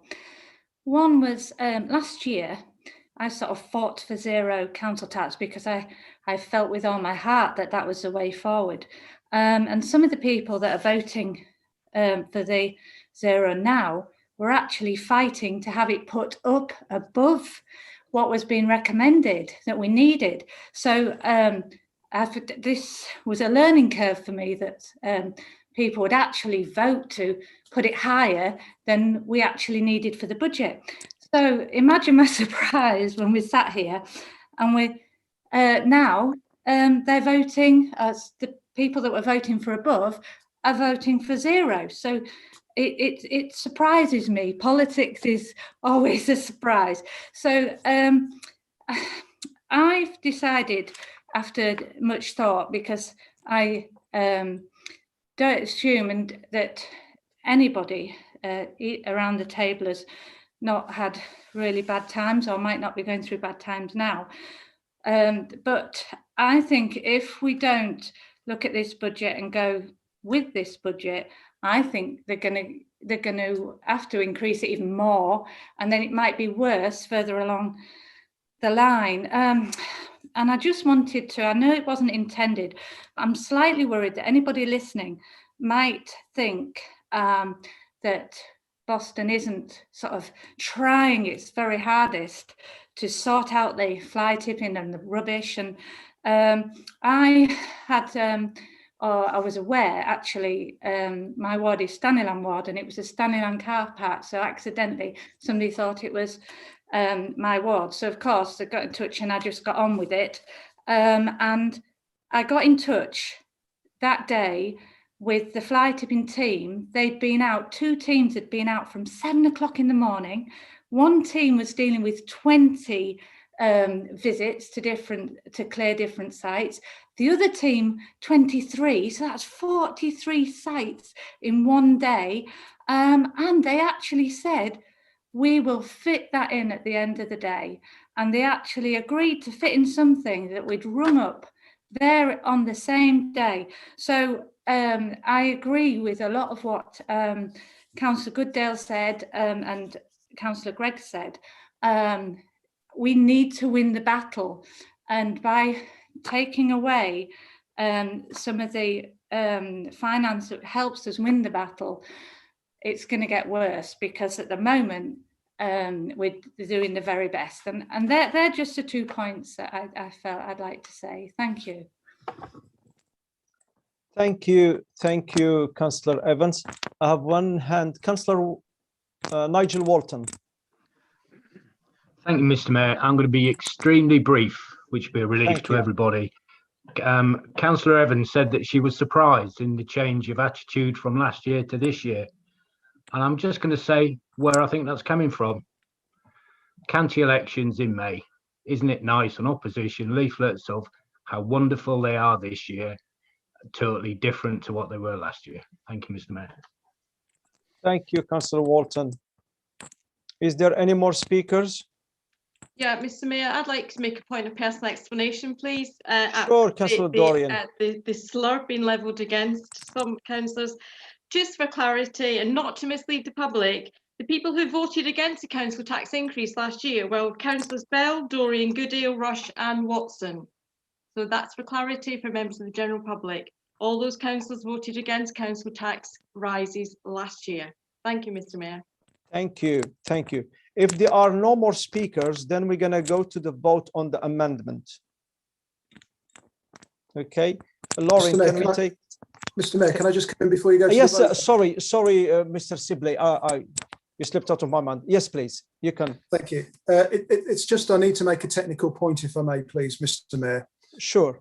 That's to formally let members of the council know that if the amendment is carried, what they are agreeing to is that the resolution in page 12 will be amended to reflect the council tax freeze rather than a £4.95 increase. Thank you, Mr. Mayor. Thank you for these clarifications, Mr. Sibley. Thank you. I will come back to you, Lauren, so we can go for the vote on the amendment. Can you please read for us what's the amendment before we vote on it, please, Lauren? Yes, Mr. Mayor, the amendment is to have a 0 increase in council tax levels for 21-22. Thank you. Can we take a roll call, please? Yeah, just to remind members, this is a recorded vote because of the regulations that require it, so it will be published in the minutes. Thank you. So if you could just say for, against or abstain. Councillor Abbott. Against. Councillor Ashton. Against. Councillor Alison Austin. Against. Councillor Richard Austin. Against. Councillor Bedford.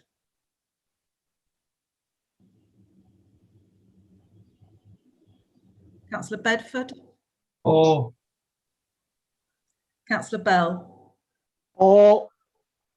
Councillor Brown. Against. Councillor Cooper. For. Councillor Corner. Against. Mr. Mayor. Against. Councillor Dorian. For. Councillor Evans. Against. Councillor Goodale. Against. Sorry. Against. Thank you. Councillor Griggs. Against. Councillor Hasty. For. Councillor Noble. Against. Councillor Pickett. Councillor Rush. For. Councillor Judith Skinner. Against. Councillor Paul Skinner. Against. Councillor Stevens. Against. Councillor Watson. For. Councillor Wellborn. For. Councillor Welton. Against. Councillor Woodliff. For.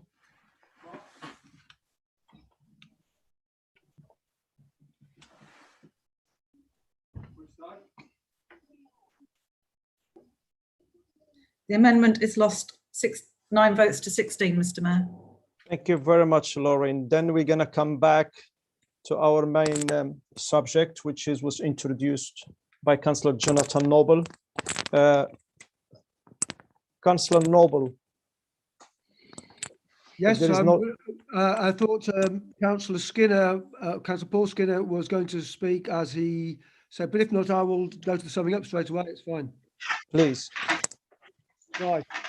I'll try to deal with one or two of the points raised by the opposition, if I may. In the Thank you. Yes. Yes, for example, Councillor Wellborn said we're better off than we have ever been. I never said that. What I said was we're in a relatively healthy financial position this year, but we're in that relatively healthy position because of the central government support, not only this council, but local businesses had. We've been instrumental in giving out £14 million to over 1,200 local businesses to help them keep going.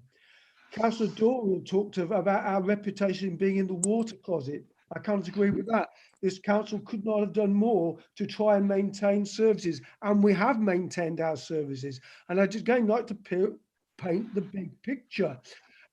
Our budget for this coming year is £3.5 million less than it was last year. And in 22 to 23, our budget income will be another 1.8 million less than that year. So we are in a position of maintaining our services while still having a substantial reduction in our income.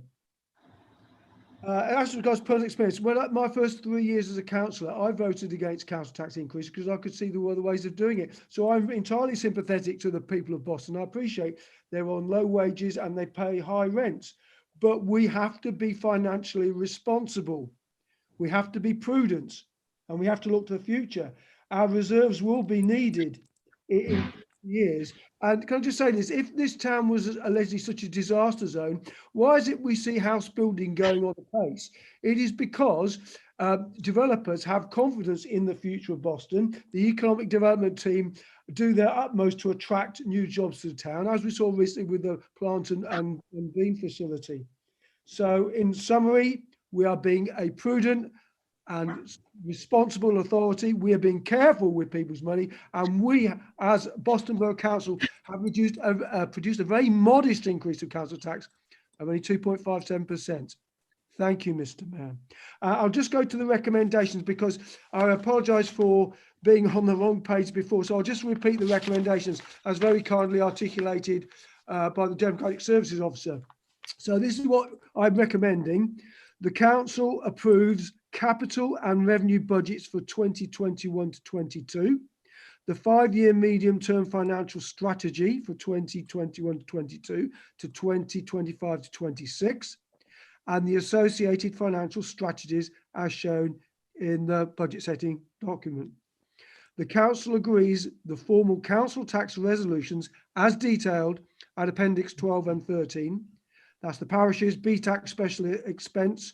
And by the way, someone asked me about that, and their BTAC monies are going up by, I think it's 13,000 in this next financial year. The County Council and the Police and Crime Commissioner for Lincolnshire are also dealt with as part of this resolution. This includes the 2.57% increase in Boston's element of the council tax, and the Bandy council tax being £197.91. Thank you, Mr. Mayor. Thank you, Councillor Noble. I seen the hand of Councillor Goodale. Yes, Councillor Goodale, what would you like to say?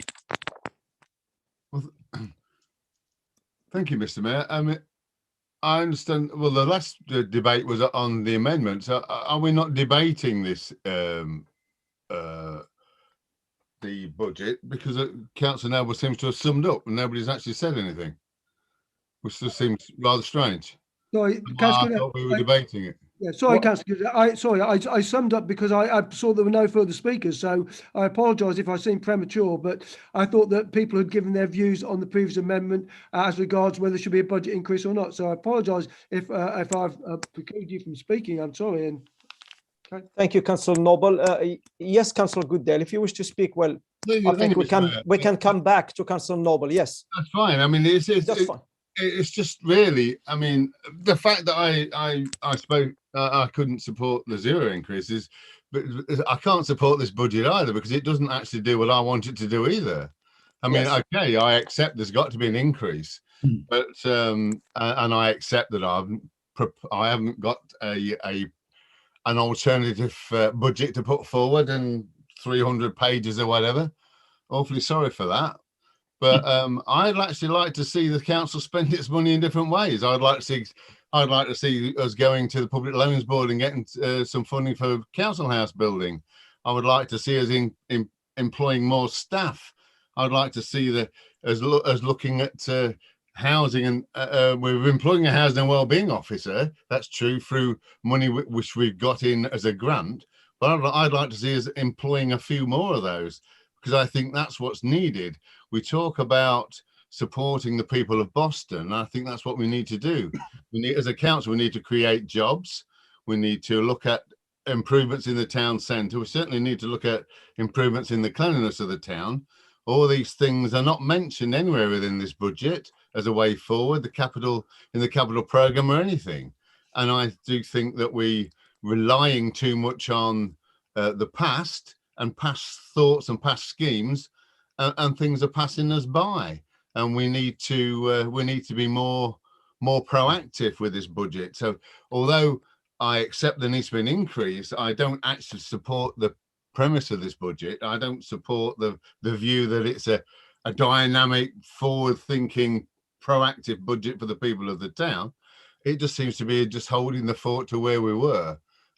So from that aspect, I can't actually support this budget either, because it doesn't do what I think the people of Boston actually require. And that is we need to have more people on street cleansing and improve services. It's all right saying we've maintained services. Well, we haven't. We haven't maintained services. The town never looked like it does now. The pavements were never like they are now. I know that's not all the borough councils, and a lot of it's the county council, but nobody can tell me that this town has the same services as it had 10 years ago. And I accept that we have less funds available from the government. I fully accept that. But to actually keep going around saying we've maintained services, we haven't maintained services. Not at all. And to keep saying that we have, it is a nonsense, because we haven't. And I think we need to start looking at improving those services. And I think we need to actually be looking at the balances which we have. And they are, as members have already said, quite good. And I think at this present time, the best way we can help the people of Boston is to start spending some of those reserves in improving the town and improving a lot of the people who we represent, if you like, who will put those reserves there. There are a few exciting things happening in Boston. I appreciate that, but we have to capitalise on those. And the only way I can see of doing that is to start spending some of the reserves which we have, and look into the Public Loans Board to actually borrow some money to actually invest in the town centre at very low interest rate. Well, not only the town centre, but the surrounding areas of the town. I think we do need to start building council houses. We need to give the rented sector a big shot in the arm. I appreciate there's a lot of house building of private houses, and I accept that the government have got quite a few schemes, but that still means a lot of people can't actually afford those houses. And the renting sector have already said we have some of the highest rents in the East Midlands in Boston. And the only way I can see that changing is for us to build good quality council housing for the people of the town. Thank you, Mr. Mayor. Thank you, Councillor Goodale. Thank you. I have Councillor Watson. Thank you, Mr. Mayor. Your word. I just get the feeling that what I said earlier really has gone past a lot of people. Earmark reserves, yeah. So again, I make the point And as Councillor Goodale's just pointed out, you could spend some money from the reserves, yeah. And the argument has been that this increase is so small. So at the same time, you could say, well, the increment that we're looking at with the reserves, bearing in mind, again, on page 5 of 30 in the executive summary, that the reserves are expected in 21-22 to rise by some £346,000. Great. Pat ourselves on the back. We've got all this money stacked away in there. And again, as I say, now is the time, in my view, that the people, need some help. And I feel, as a councillor, I can't support this.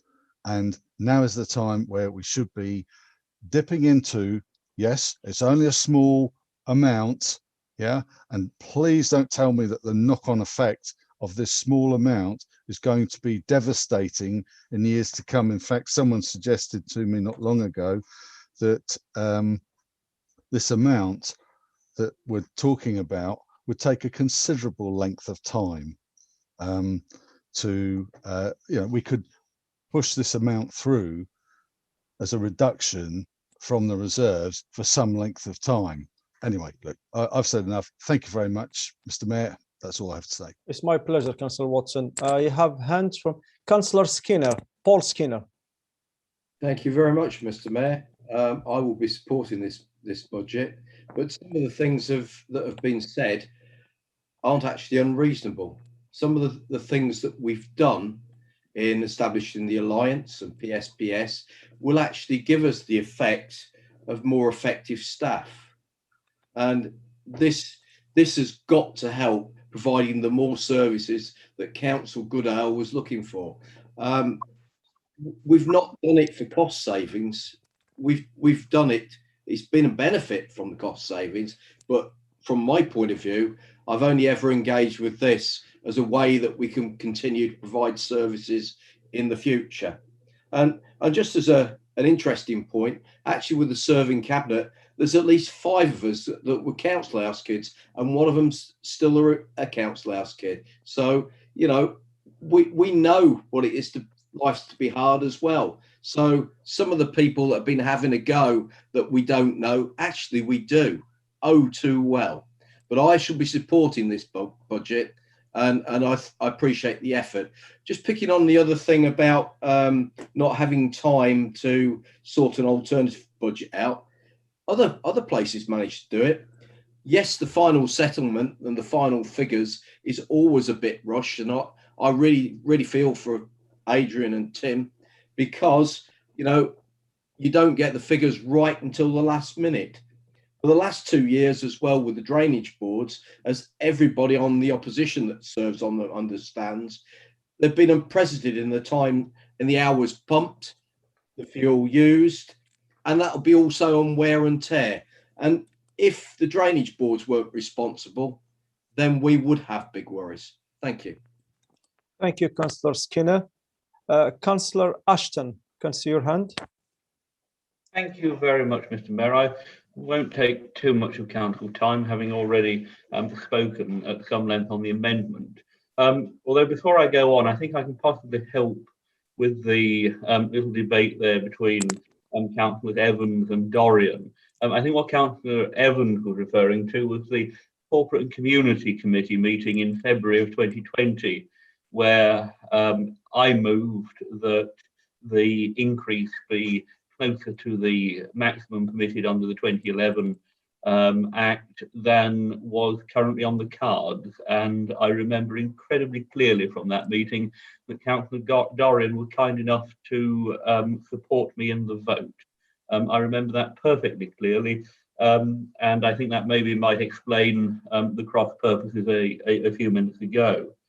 But the substantive point that I was going to make, Councillor Goodale, I think you might well make a socialist of me yet. I am always keener to say to people what we have done for them rather than what we have saved them. And I'm delighted to pick up on the point there that was made by Councillor Skinner. You know, I can't imagine that I would ever support anything that would put the council in a difficult position financially or jeopardise our long-term financial stability. But I would say, in a genuinely open-hearted, open-minded fashion, that if Councillor Goodale has has some things that he would like to see achieved, I mean, I wouldn't wish to commit to supporting all of them, but I think councillors would be perfectly interested in hearing them and seeing if it's something that can be done. But all in all, this is an incredibly positive budget, and we are in an incredibly positive situation. And that is due in part to the generosity of the government making good what the council has spent supporting services, local people, local businesses during COVID. But it also goes deeper than that, as there are other Lincolnshire councils which have run quite a significant deficit over the last 12 months and are not in the same position as we are at the moment. So the fact that we have come through the last 12 months in the position that we are stands testament to the word that Councillor Noble has used earlier. It stands testament to the management of the finances of our town and our borough by Councillor Noble and Mr. Sibley and the rest of the team. It is we are in a much better position than we could otherwise have been. So, and there are councils across the country that charge significantly more than what Boston Borough Council does for the services that we provide. Councillor Woodliff mentioned in the debate on the amendment, the internal drainage board. I'm afraid this is something that we do not have control over as a result of various Land Drainage Acts and Local Government Finance Acts that have completely mangled this issue. And I can say genuinely, it isn't a case of drainage boards hiding behind the council. If the drainage board could go back to the regime that they enjoyed before 1988, where their precept and rate was passed directly on to householders rather than getting wrapped up in our finances, they would agree to that as wholeheartedly as we would. So whilst I'm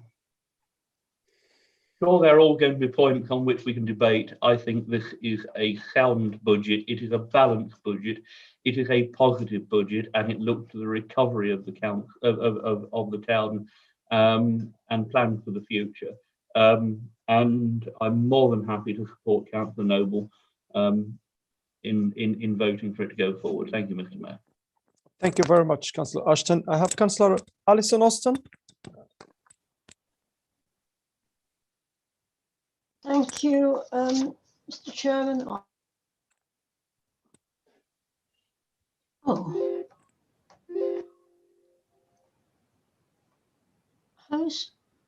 What's this say?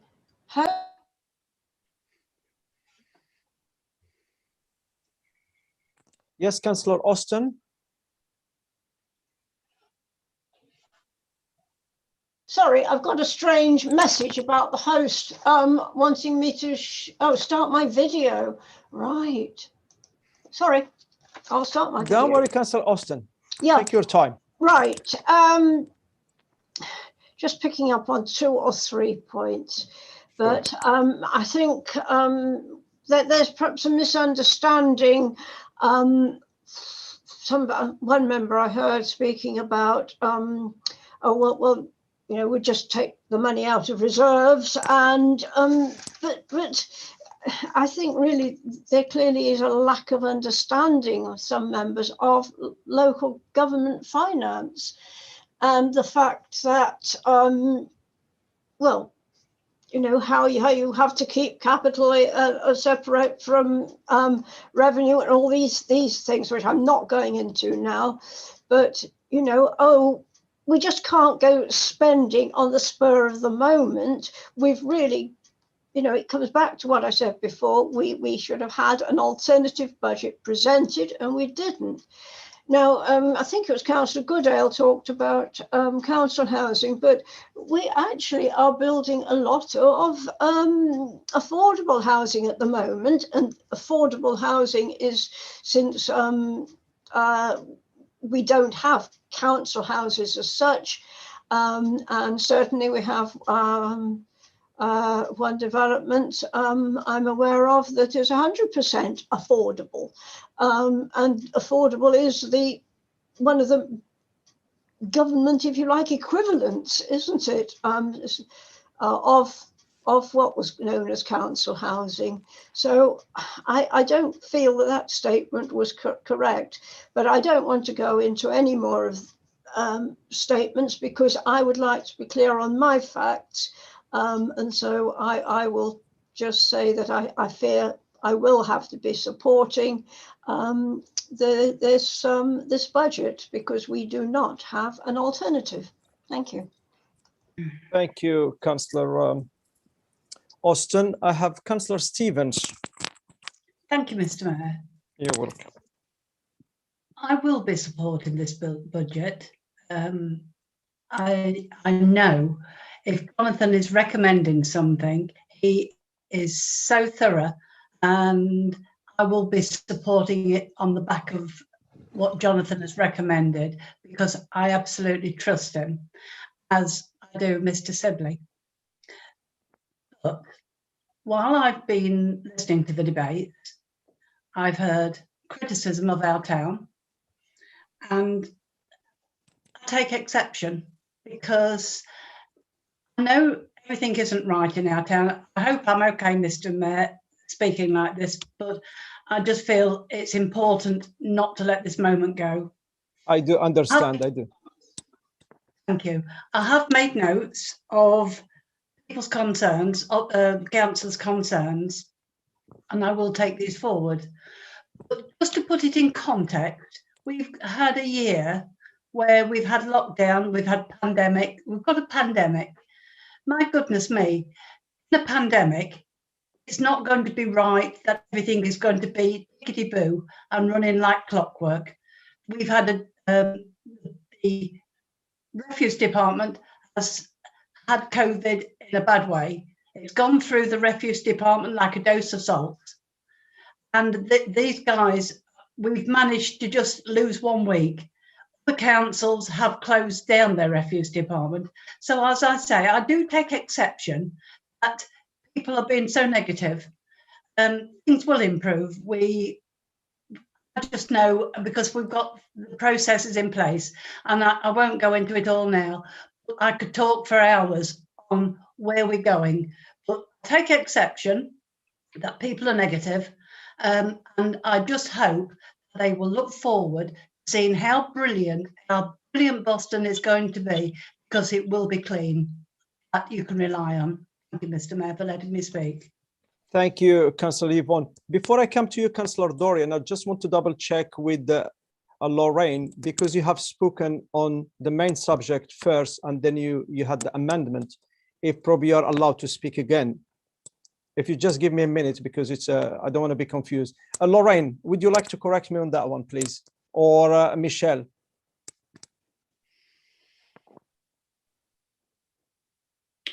Thank you, Mr. Mayor. Sorry, did you say you were concerned about whether Councillor Noble could speak again? Not Councillor Noble, Councillor Dorian.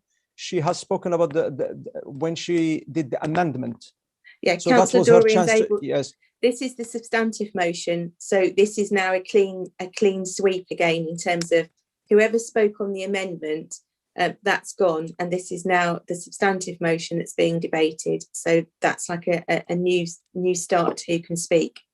So despite she has the amendment, Councillor Dorian, she can speak. Is that clear? Yeah. Yes. But just to be fair, so I don't want to be It's only of course everyone can only speak once on the substantive motion. Thank you. Mr. Mayor, can I have a point of order, please, or a point of explanation? Yes, Councillor Walton.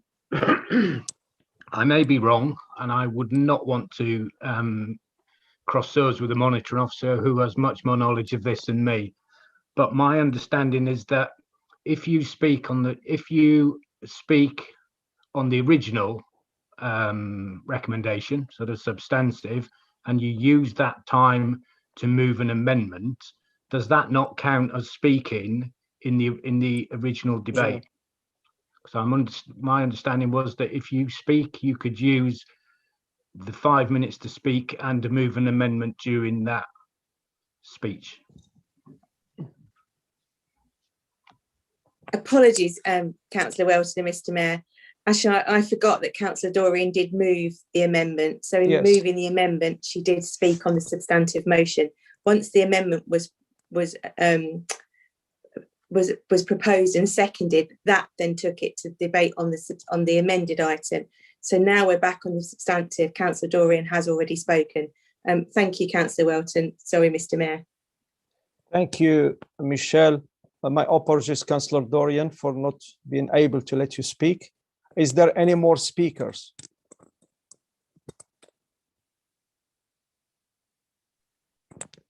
If there are no more speakers, then we're going to go back to Councillor Noble to sum up. And then we Thank go you, to Mr. the... Mayor, but I think I did that really at the beginning. Yes, yes. I moved the recommendations. I mean, I will repeat them again if that's necessary. I'll be advised by one of the officers on that. Should we repeat his summing up, Michelle, or we just go straight to the vote? I think, as Councillor Noble said, he hasn't got anything more to add. Okay, that's So perfect then. in that case, you may proceed to the vote. Thank you, Michelle. Thank you for your support. So if there are no more speakers, I will ask Councillor, Councillor Noble has already summed up, so we don't go there. I will now move to the vote. This will be taken as a recorded vote. Lauren will call out your name, and you should respond for, against, or abstain. It's all to you, Lauren. Thank you, Mr Mayor. You're welcome. Councillor Abbott. For. Councillor Ashton. For. Councillor Alison Austin. For. Councillor Richard Austin. For. Councillor Bedford. Against. Councillor Bell. Against. Councillor Brown. For. Councillor Cooper. Against. Councillor Corner. For. Mr Mayor. For. Councillor Dorian. Against. Councillor Evans. For. Councillor Goodale. Against. Councillor Griggs. For. Councillor Hasty. Against. Councillor Noble. For. Councillor Pickett. For. Councillor Rush. Against. Councillor Judith Skinner. For. Councillor Paul Skinner. For. Councillor Stevens. For. Councillor Watson. Against. Councillor Wellborn. Against. Councillor Welton. For. Councillor Woodliff. Against.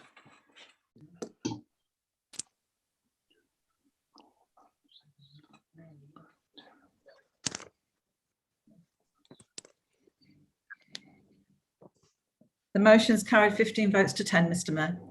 Thank you very much, Lorraine. And that concludes the formal business of this meeting. And I thank you for your attendance. Thank you very much. Thank you all. And may God bless you. Thank you. Thank you, Mr Mayor. Thank you, Councillor Noble. Thank you. Good night, Mr Mayor. Good night to you, Councillor Woodliff. Good night. Thank